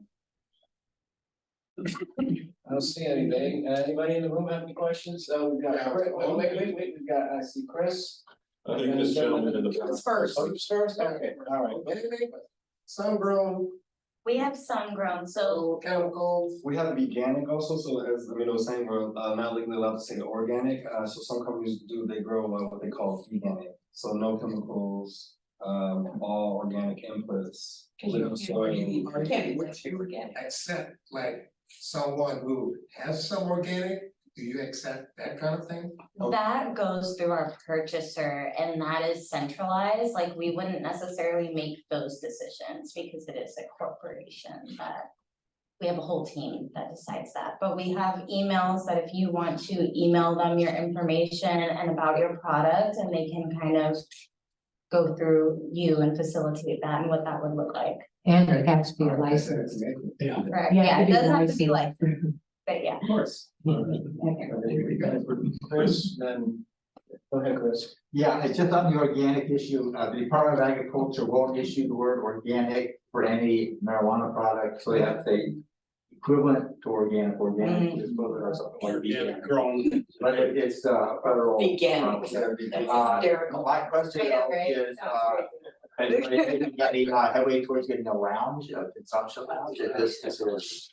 No, Or did I we're- plan? yes. no word yet. I would love to see that happen, but it kind of depends on like what we're allowed to be, what we're allowed to even license. But is there any, are you heading that direction at all, or is that just? Not anywhere too soon. Yeah, we kind of. So the upstairs space is currently rented, right? Or no, it's for lease? We're using it. Okay. Well, yeah, that was my question, is that if you have the upstairs space, that would be a great place for a lounge, right? Yeah, but And there what's is a preventing- dentist right next, like inside the building. That's what I mean, and- very yeah. potential. Yeah, so yeah, there's a lot of space in there that is ours, right? That we technically have the whole space, but there is a dentist subletting a portion of that, which could cause a lot of issues, and we just want to respect him as being there before we were. I believe there was one question. So I think one day, maybe it was an opening, you had a lot of people and that was wonderful and I'm very happy for you. There were also quite a number of cars parked on the hill on La Colina going up, which is already a very treacherous and narrow curvy road. So I'm wondering if on events like that, if you could have your security people kind of be car monitors and suggest that people park somewhere else. Because when it piles up there, it's quite dangerous. Absolutely, and they can when it comes to our property, right? It's a little tough when it comes to off our property, telling people where they can park. We can guide them, we can let them know, but not everyone will listen to us. And there's another idea though, is to. No, they were definitely out there monitoring the cars, but the whole day was kind of back and forth with people. You have signs showing people where the parking is, because people could easily just cross, you know, from 8 p.m. over and they're like, oh, cool, I'll just pull over right here. It's super easy. Well, we have a parking lot that says like our business name, but in terms of the dentist side, that's the dentist side, so we can't necessarily like put signs there. Wow, it's but- parked right here at the library. Yeah. It is in walking distance, like sense of our parking lot and being like that, yeah, we have a security monitoring our parking lot. Maybe there's time for one last question. I'm just curious, why did you choose El Sobrante? Founders, I just work at that location. The faithful They did, we asked that question when they first came here, I think 5 years ago. And that was. And I don't remember. I think actually they were just looking for a foothold somewhere in the Bay Area that happened to be, well, for lack of a better word, a cannabis desert. And also looking for someplace that was affordable, and they happened upon this. And of course, we all know it would have been here a lot sooner, except well, we had that COVID, that dang COVID thing. So I think if there are no further questions for our artist representatives, thank you so much.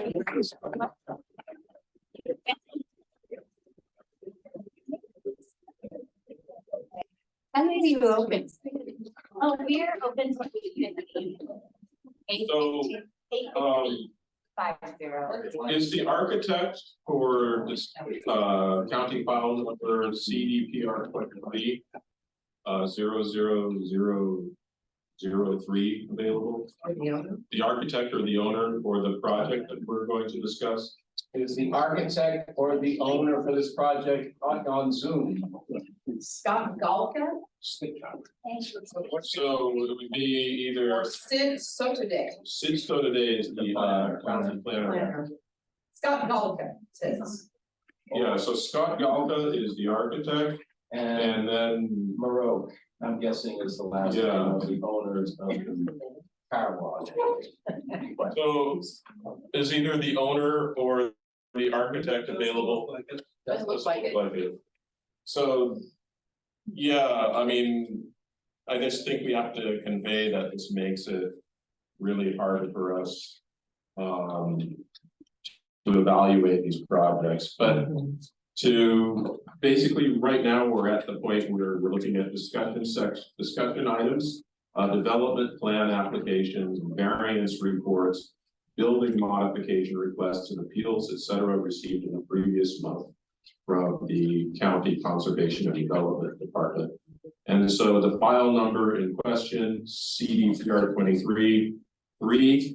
And so this is a pre-application review for a proposed configuration of 3 lots into 2 lots for development. There would be a mixed-use multifamily housing building, and as well as a mixed-use, as well as a 3-story residential building, in addition to the sort of renovation and increase broadening of a car wash. So if you look at this project, this is, if you're facing Oliver's, which is on the corner of Appian and San Pablo Dam Road, and you start walking west, you're gonna pass a gas station, then you're gonna pass a car wash. So that car wash is going to be expanded for new vacuum stations, parking places, etc. Then I think sort of, let me just finish the argumentation. And then sort of, it seems to me maybe right behind the current Maori property. They were talking about buying the Maori, they have bought, I don't know. But they didn't say anything about demolishing that. Yes, they did. They did. The existing building they were gonna demolish. Okay, That's the building. so that's gonna be replaced, and what's gonna happen is there's gonna be a mixed use residential and retail building going on where that old Maori Arco station used to be. And then, let me finish. And then behind that, there's gonna be a 3-story apartment building. And so there will have to be parking spaces and everything for that. So there's just a lot of questions that, you know, if we're going to try and understand what the impact on El Sobrante is, you know, there are a lot of questions that can't really be answered just by looking at the drawings that we get on our agendas. So that's why it's like so important to have the architect and the owner here. So I'm thinking that probably what we could do is just pose the questions right now. Yeah, that's, well, it's not in the application. We can put out our doubts on it right now. Of what they presented, I think. Well, except there's not enough information. I wouldn't even know where to start. Well, I would start with the 18 parking spots for 24 units. Where do you And see that? business, 26 units. 26 units and the business, 18 parking spots. I think that's a major problem. So the first issue would be parking. I would be concerned also about people who are turning off the dam road into that. So you're gonna have some people who are going east and they're gonna have to make a left turn across traffic into that. Are they planning to have traffic lights? They're gonna, how is that gonna That work? would be lovely in that spot, traffic. That would be. What is the impact gonna be on the creek? Yeah, well, they did mention they're trying to stay out of the 50-foot. Right, but still. So, and if they're gonna put in more parking, they're gonna have to encroach a little bit. It's, so y'all know where this is, right? Yeah, the tire store was gonna be, and they wanted to put a park, and then it was. Yeah. Exactly, that's the spot. So the concerns, the traffic, the density, the lack of parking, the effect of the creek, whether or not the old Arco station needs any remediation, because even though it's been vacant like forever. How much will it need? The concern that I saw looking at this, it seems like, well, that's great, they want to put housing in, okay, there's a dearth of housing, we know that, but it seems like they're more focused on expanding the car wash at the moment. That seems to be their primary thing. I mean, I guess the thing, if I look at any positive about that, is they do have a building that's a mixed retail and residential. That's kind of where we want to go, right? I mean, it's sort of our great vision is thinking of a bunch of storefronts with people living above them, pedestrians and. Since we're just collecting questions, if they paid cash for all of this, they wouldn't have been required to do an ESA. And I think they need to do an ESA phase 1. Because I'm very concerned about that old gas station. Oh, that's an ESA. And it's an environmental survey thing. You're forced to do them when you get a mortgage, but if you pay cash for something, You don't always have to do it, and so I would like to see an ESA phase one. Right. This is what happened to the El Sobrante Christian School. They had no idea they had a contaminated property until they tried to sell it. And then the process of trying to sell it made them do an ESA. I think for this property in particular, an ESA phase one ought to be required. Even though I don't think by law it's required, we could say we want to see it. Yeah. Because I know there's lingering feelings about the Maui property and all of that. And one of the concerns about the Maui property was this exact thing is, we've had, gas station guy who owned my property before we owned it, said that he thinks it's contaminated. I think we just need to know. Would it be appropriate to bring this information to the pre-application Yeah. meeting? So, At 10 a.m.? yeah, so I was thinking, We could write a letter and that's Well, the same as going. so what I typically do after these is I send an email to the planner. In this case, it's Sid. And what I'm gonna do is I'm gonna write an email that says that we don't have the information to come up with a recommendation for this, and here are our questions. And the questions I'm gonna put are Melinda's statement regarding the need to see an ESA, that there's insufficient parking given the number of people, Traffic study. and a traffic study and impact on the creek. And then the design of the business, they're, didn't say it in the application, but they're asking for easements. Cause the side is 5 foot from their car Right. wash. The So front asking is for 10 variance. feet, yeah, they're asking for a variance. Cause they'd have to have some They're asking- easement to get in. Yeah. So I'd like to ask, on the Zoom call, you're listening to this. I have a question. Okay. Yeah, I wanted to know, the impact on the nature around it as well. It's a big project. Are they gonna be removing a lot of trees? How is this impacting the? That was one of the questions I had. Yeah, my first question was 18 parking spaces for 24 units. And I was wondering, if it's, any of this is affordable housing, if Right. Yeah. How's that? And, what kind of businesses would be coming in the mixed use? Or, And they're not actually on the dam road, but they're kind of set back. yeah, that's kind of weird. But, yeah, and how would they keep it nice and keep the creek clean and the streets clean? Cause we tend to have problems with apartment buildings and their amount of litter and trash that they generate around the area. So what are their plans to keep it nice? So what I'll do is I'll write a letter to Sid, I'll express disappointment that no representative from the business was here. Or the architect. The architect or the owner. So far. And so far, and I guess we can open it up. On this, to further questions. on the Zoom, you've been listening to the discussion on this topic and you have the list, you've heard the list of Thomas's questions that go in this letter. Is there anything else that any of you would think needs to be added to this list? You can raise your hand, let us know. All right, you're all good. Nothing in the chat. Nothing in the chat, in the room. Okay, we've got two. I don't know whose hand was up first. No. Just, when we think about the traffic, the Bank of America was right next door. Yeah. And so why would the traffic from the Bank of America not be a problem, but yet this be a problem? So something to think about. Fair. But yeah, you can see this. You have No. residential units, they're all probably gonna be leaving and coming back at about the same time. So where the bank it was spread out and it was 8 to 5 or I whatever. think we can ask them how they analyze the. traffic, traffic. And Oh, I would just also ask them if you wouldn't mind if they would contact the homeowners around the area too on Garden Road. My backyard and several of our backyards are right against the creek and this would be right behind us.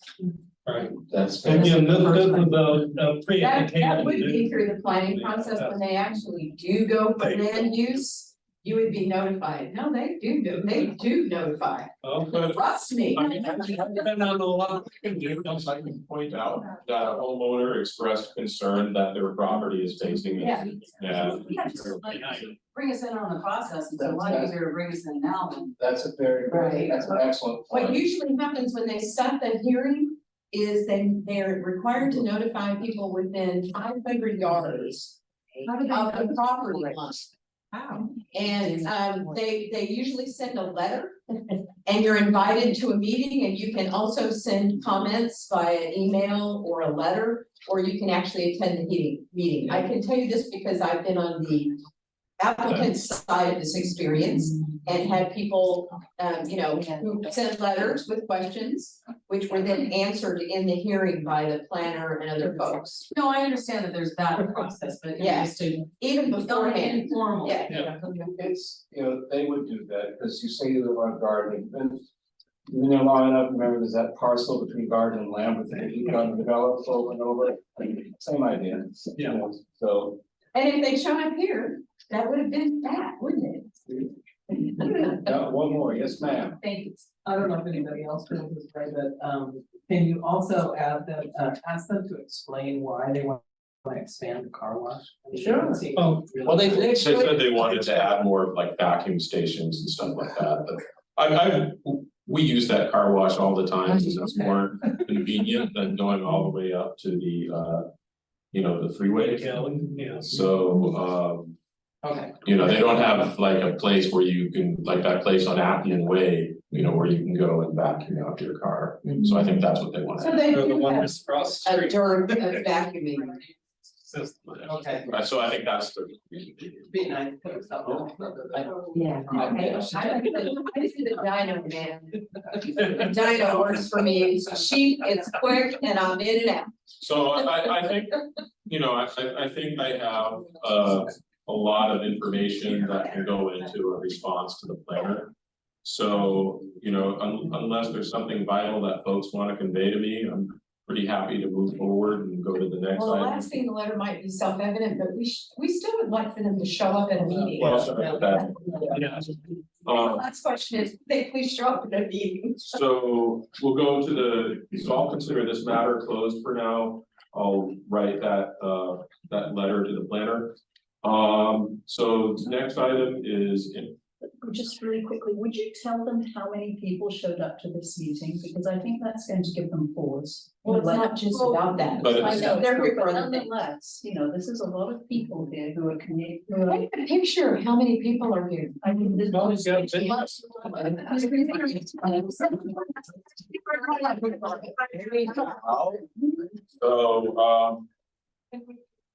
I'll point out that it was Not quite there yet. okay. So I just I know that there are people who have an issue that they would like to discuss. And so I just wanted to move forward with the next items. Whatever I wanted to present in the MAC members information report was already talked about by Ronnie. And Nikki, in terms of subcommittee. I'll make it real quick, Okay, super quick. Next, third Saturday is November 18th, 10 o'clock, right here in the parking lot. We have all kinds of equipment to loan you, and we'll send you out to an area. If you know an area that needs some attention, please let us know, and we'll send out a few people there to help, because we're really trying to make a difference in our town and keeping it clean, litter free as much as we can. And this is about litter, not about nothing. So that we're every third Saturday, so please join us on an upcoming one. We had our subcommittee meeting last Thursday. It was really a nice meeting. We had Dorcas to talk about the planner project, and we're looking for more volunteers to help maintain some of the planters along Dan Road there, because that's part of our beautification efforts here and green efforts is to make it nice. So if you're interested in helping to water the plants or have some plants to put in the planters, let us know. And also, we had the artistry talking about some potential murals, and Sue gave a beautiful presentation about reducing plastics and how to deal with that. And so, in the interest of time, if there's something else that I missed that was important from our meeting last time, okay, hope to see you at our third Saturday cleanup, and look for our Earth Day on 4/20. I think it's going to be on 4/20. Thank you so much. Thank you. Yeah, we're in the process of starting up the El Sobrante Valley P&Z again. Planning and zoning. Planning and zoning. Oh. We sort of disbanded at COVID, and we no longer have an active group because all our appointments have expired. So I'm in contact with May Valley. It's representing Richmond and those neighborhoods. They get 3, the MAC gets 3, and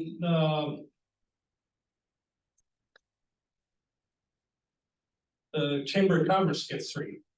And they don't have to be members of the chamber, they don't have to be members of the MAC, or they have to just live in the valley and have interest in planning and zoning. And it's a really good way to get local input. And what happens is the county and the city send us plans that ask for variances, and we get to have our input on that. If it meets all the building codes, we don't have a say. They go, the county and city take care of that. But where they ask for a variance, then we get to have input. And that includes business licenses, so. So maybe And if one of our residents wanted to put their names in the hat. I'm gonna ask for it to be on the agenda next month. Okay, And show up here and put your name in the hat. all right. We might actually have a literal hat. So we'll make sure in terms of upcoming agenda items, we'll make sure that that's on the in an upcoming meeting. We should also maybe have public health, see if we can get public health to address this issue with the lack of like a healthcare and Medical services, medical West services County, in West County. especially emergency services. So in addition, so P&Z, emergency services, did we want to have? Task force, the cleanup, A report from the cleanup task force. And of course, on John's report, more on the noise ordinance. Yeah, I think that would be a pretty good agenda. Yeah, and so we should maybe see if we can make the noise ordinance a regular agenda item, so that it's on, because the more pressure we have on it, the more quickly, I think it'll happen. So we should keep this as an agenda item until we get a noise ordinance. All right, so that takes us to public comment. So I know that there's an issue here that a lot of folks have showed up to talk about. So I think the important thing is, the county has to have a clear sense what the issue is and what do the neighbors think would be the resolution? What are you looking for? And so, if we could have maybe the first comment be like just an overall summary of the issue, so that we get it all of a clear picture as opposed to a bunch of disparate comments. Yeah, that's cool. Also, it's before you start, just to let you know, and there's a 2-minute per speaker limit. I can time it, and I'll let you know when it's there. I'll let you know when it's 30 seconds, and when it's 2 minutes, that's that. So we're gonna do it a little bit differently. I'm going to, if you're okay with this, committee, I'm gonna read a letter that we distributed amongst the neighbors. We have 42 signatures. We don't have all of them yet, but more people we're planning to sign. And then other people have brought to our attention through group email that there are some other issues that want to be attended to as well. So I'm And just for purposes of Yep. documentation, is there any way you'll be able to like scan that or have I some can give you version the of it? letter and then I can. Okay. So just so This that. is my 2 minutes ago. No. So I think if you're speaking for the group, then Well, I I'm think, speaking for the letter that we've written, and then Okay. there's a few other addendums that other people have brought up that are very important to bring up as well. But can you get the letter to Ronnie? I can drop it off at your house? No, just email it to Ronnie. if you could scan it and then email it to Ronnie. I bet she doesn't need to scan it, I bet it was written on a computer. With signatures or you just? No, the letter. Just a letter, and if you can find out. I'll give it to you. Yeah, I'll give it to you. I have it in copy, that's fine. Or just email it to him. Oh, yeah, either way works. We just want a copy. I'll email this to you. What it's about. Yeah. Okay, well, maybe- Anyhow. So go ahead and read the letter. Dear MAC Committee, it is our understanding that the property at La Cima in El Sobrante is requesting special consideration to permit the property for commercial use, county file number CDSE 23-00009. In the past, the owners of this property have created multiple dangerous uses on this land that have been shut down by the county. For instance, 9 years ago, they were dumping daily construction site materials by the dump truckload. They were creating large mountains of debris, including materials that could have contained dangerous chemicals that would get into our groundwater. They have also tried to use this property as a car junkyard recently, piling dilapidated junk cars that were spilling old gas and oil again into the soil, into the groundwater. This neighborhood is not zoned for commercial use and would be a huge detriment to our neighborhood. The trucks would be moving in and out on our one-lane highway, or one-lane road of La Colina Hill. We have no sidewalks and the children play in the street. The chemicals spilling into our drinking water and gardens. This land was a landslide property in the 80s, so it is unfit for heavy materials on the hill. Therefore, removal of any of the current trees, which is also part of the proposal, on the property could cause further landslides, affecting the houses below the property. This owner has shown us that they do not intend to build a house. They've asked for a carport, which to us says junkyard, just use the land for dumping, etc. A few months ago, they were dumping on the property, and when a neighbor asked them what they were dumping, the person jumped in his truck and left quickly. In addition, the noise pollution for our quiet neighborhood would be incredibly disturbing. Please do not consider this property for commercial use. It is a quiet, safe neighborhood. Thank you, the taxpaying citizens on La Colina. And then there's other issues that have been addressed with this property. So before you go on, just come talk with me after the meeting. Okay. And I'd love to go visit you and see this for myself. Great. Do you have the actual address? It's next door to your house. Yeah, I believe that the only property that's addressed is 3946. But it's actually the lot next to 3946. It doesn't have an address when you look it up. It probably does. I'm 3922, so it's in between 3922 and 3946. If you look on Zillow and look at a property for sale in El Sobrante, it's got a big telephone pole in the middle of the property. Yeah. So They've tried multiple times, they've not been able to get permits, but they've suggested one to you, and we know this person has been dumping on. We haven't gotten anything. Yeah. So you keep saying they suggested. Last month it was on the agenda. It was, no, it was, it was on the agenda, you are correct. But nobody showed up. Well, the property owners did not show up. When I got the agenda, I was curious and I went up there and frankly, it's like, they wanna build, what the hell are they trying to do here? It's what my reaction was. Yeah, we have no idea what they were even trying to do. I know they don't have utilities there yet because when I was, as I told you earlier, I used to work for East Bay Mud. I retired about a month ago.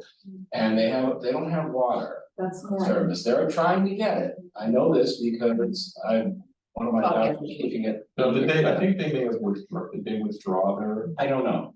I'm like I said, I'm retired, but I could find. Can we check into that? What we did was that they wanted to put a carport and remove some green. Yes. So if they want to cement that and build a retaining wall, first of all, they've been dumping off the cliff, which the neighbor that property would affect is actually not here tonight, but we're on either side of the property.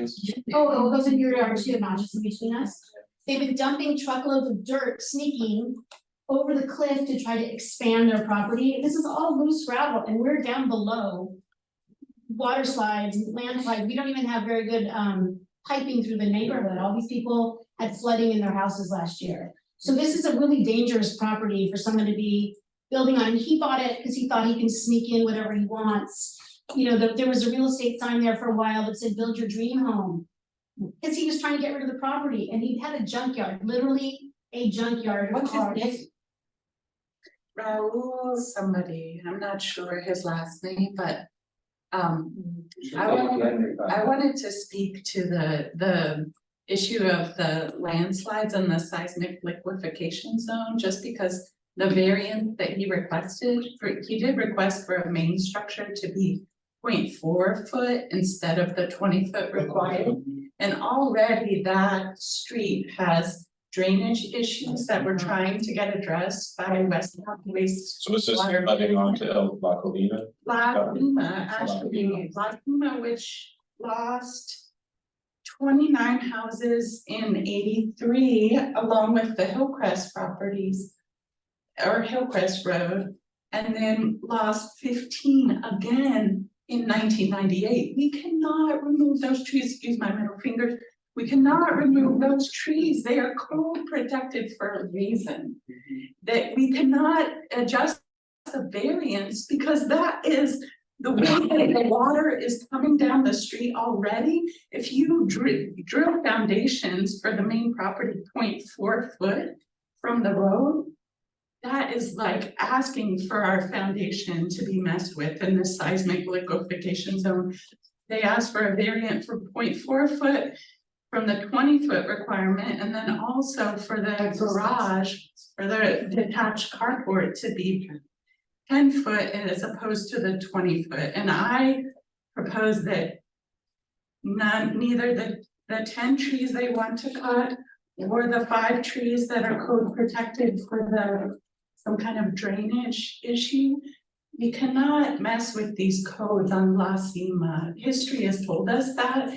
They say that our hill is sliding 2 inches every year. That's not changing. Even what they did is they took out a bunch of earth from you guys see it. Let me know if I cross time, but you guys see that. Back up, you have the wrong file number. But we looked at last month's agenda. Oh, Yeah, it was there, Well, and we're looking at it. yeah, so. He didn't show up. I know, I'm trying to check the email. So He's trying to do everything just over. Right, so while they're. He did not let us know, and I live next door to that line, so I should be. Well, that's understandable, you know, I went up and I looked at it, and I would describe your road as fragile. Yeah. We buy 4-wheel drive car, like, God, I hope the car gets through this and back. And even building trucks, huge building trucks, it's destroying the kind of road And here's the deal, we completely believe you. Okay, so actually, this did come up, and what I wrote based on our discussion to the planner was that we were unable to make a recommendation. The person, the owner, you know, whoever he or she had for the architect was not there, and our question is, what we brought up was that the application was complicated, it asked for a lot of variances, we didn't understand why they were asking for them. And we requested that either the applicant or their representative be available to answer questions about the project. And we wanted to know whether it had already come before the planning commission. And then the planner responded back to me that, you know, it hadn't gone before the planning commission and that actually the owner withdrew their application. And if it comes up again, and another thing that I wanted to say in. It sounds like there are a lot of issues. By the way, the property owner, his name is actually David Taboada. We haven't met him. 2864 Buckskin Road, Pinole, California. That's the current. 94564.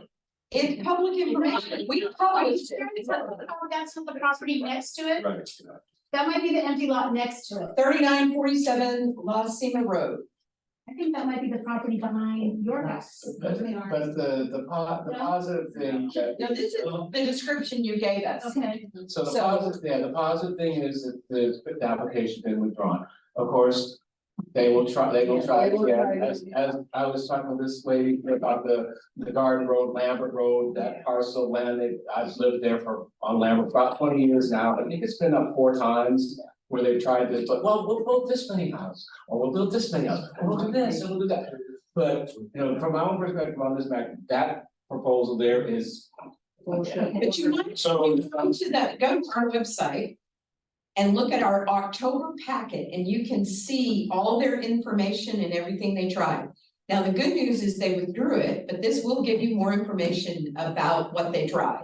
But you guys know as a collective group. We hear it, they come back, we'll see them coming. Because also without the fire hydrants, if they had a junkyard and there's oil and gasoline going and it blows, the whole neighborhood's gone. So, I mean, as you know, we're neighbors. Yes. I would be happy You're to, affected too, because it's been. right, I would be happy to stroll over there Great. and visit with you guys. Okay. So if you wanna come, you know where I live, right? Oh, we got Wanna come knock on the door, something like that. We can set something up, I'll take some pictures, Great, and I'll be happy to just write. thank you for Right. the. It's just And- the lots of. But it's not like it does come through again, it's very much our attention. Yes. Clearly, We do have. And Melinda just pointed out that basement user, you could potentially call code enforcement and. Because it's public hazard behavior. So. I believe you had a question. Yeah, I'm just curious, like, why residents who abut this property were not informed when that this was even like a possibility. Because it hadn't come to the planning Once it gets- commission. okay. That's when you get notified. They might do it, they might not, I'm going in my memory because the house that I bought on Lambert was a double lot. And I got the house that was, when it was first for sale, it was a dump, and then a realtor bought the property, rehabbed my house, split the lot in half, built the house next door. I don't remember if I got notified that they were gonna build the house next door. Oh, okay. That was a long time ago. But one of the things that's true about these meetings, and it doesn't mean you have to attend, but we have to publish everything that we get from them, from the planning department. So you might just once a month, check our website to see what's on the agenda. Because we get these pre-applications and they do have information in them, and occasionally we've been trying to get the owner or the architect to come out. And we had some success in trying to get people to come out and talk about them. But you all could keep an eye on this, and you've now warned us, we now know to look for it too, and maybe we'll call you. We need them.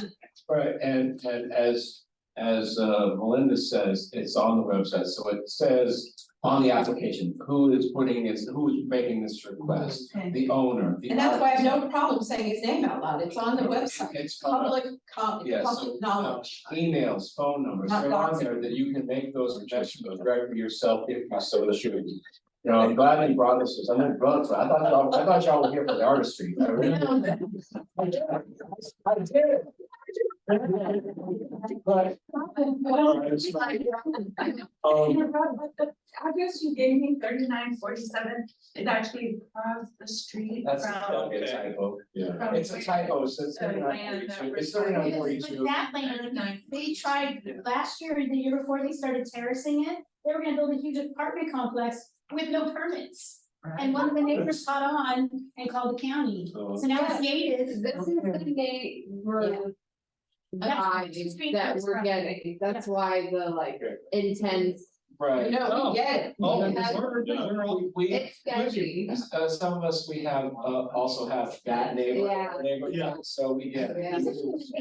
Well, you know what I'm trying to say. No. He owns the property, so he's a neighbor. Well, I think we have a good, we have an idea of what's going on.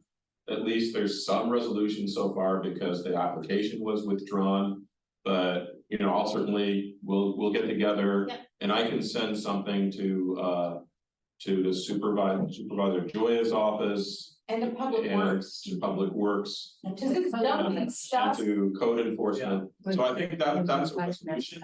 If somebody has a comment or question that would add to what we've already discussed. Or please. photographs, you can send Or your just line. anything new to add to this? I just wanna add that it also has created, you know, for us, we have 2 young kids and we do our backyard, that's up to that property, it's just a chain link fence. And we've had some, I would say, dangerous encounters with some of the people who are jumping on that lot. People jumping over our back gate, breaking our fence. So these are people damaging your property. Damaging our coming onto property your because property. of the 2 years ago, they were jumping cars on the lot, using it as a junkyard. And that's when we started experiencing that. Did you jumping report in the that? backyard. Yeah, we called the non-emergency sheriff's department and nobody ever came. Okay, Okay, that's not okay. that's not okay, so what I think we could do is we could either do it ourselves or ask Ronnie to contact Lieutenant Rodriguez, who was here earlier. We can actually give you his email address and he's actually very responsive. He is. He's a really good guy, and you could say, look, this property, we need you all to come see what they're doing. Well, last year, we thought there was a grave site. It was like a pile of dirt. And we called the police and they came to check it out. So It's not enough. he is responsive, and the other thing about it is, you know, he's a local planner, but he's also local, I believe he's not, the previous person was, never mind. Hey, now, the fire. But he's responsive. Ring, document everything, some people, of course, have the Ring doorbell camera. Yeah, system. we have all that. and all that. Well, and Lieutenant Rodriguez is came out of the detective squad. And so he's a genuinely curious guy who's trying to like figure stuff out. So you never know, he might take a bit in his teeth and figure out some way to go after this guy. You know, For you. he's really invested in our area. He really is, he's a really, really good person guy. to contact if you have some sort of. Lieutenant Mark Rodriguez, and I think his. Do you have his email? I have his email. Because he was my detective on my robbery, so. We're looking. Okay, I've got it here. Okay. If you want Lieutenant Rodriguez's email, I could, just I would write it down. Somebody wants to come get it. Somebody wants- You got it. Because you're the one who got it. And then you go Yeah. fence.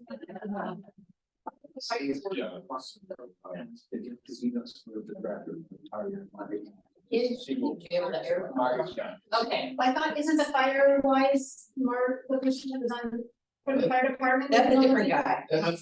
This is a different issue, this has to do with, what did you say? Drainage on La Cima. Oh, okay, I have it in my bag, I'll put it on email. There you go, and so she will delegate it to whoever is the proper person. I don't know who it is, I should, but I don't, because I'm hard to get all that stuff. So. It'll come back 2 years, 3 or 4 years.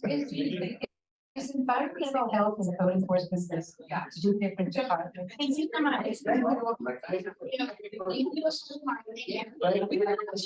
Later people. Now it's one my hill, we're no longer about that. Oh, that sounds better. Rebranding. Are there any other open comments? So I would say we. It's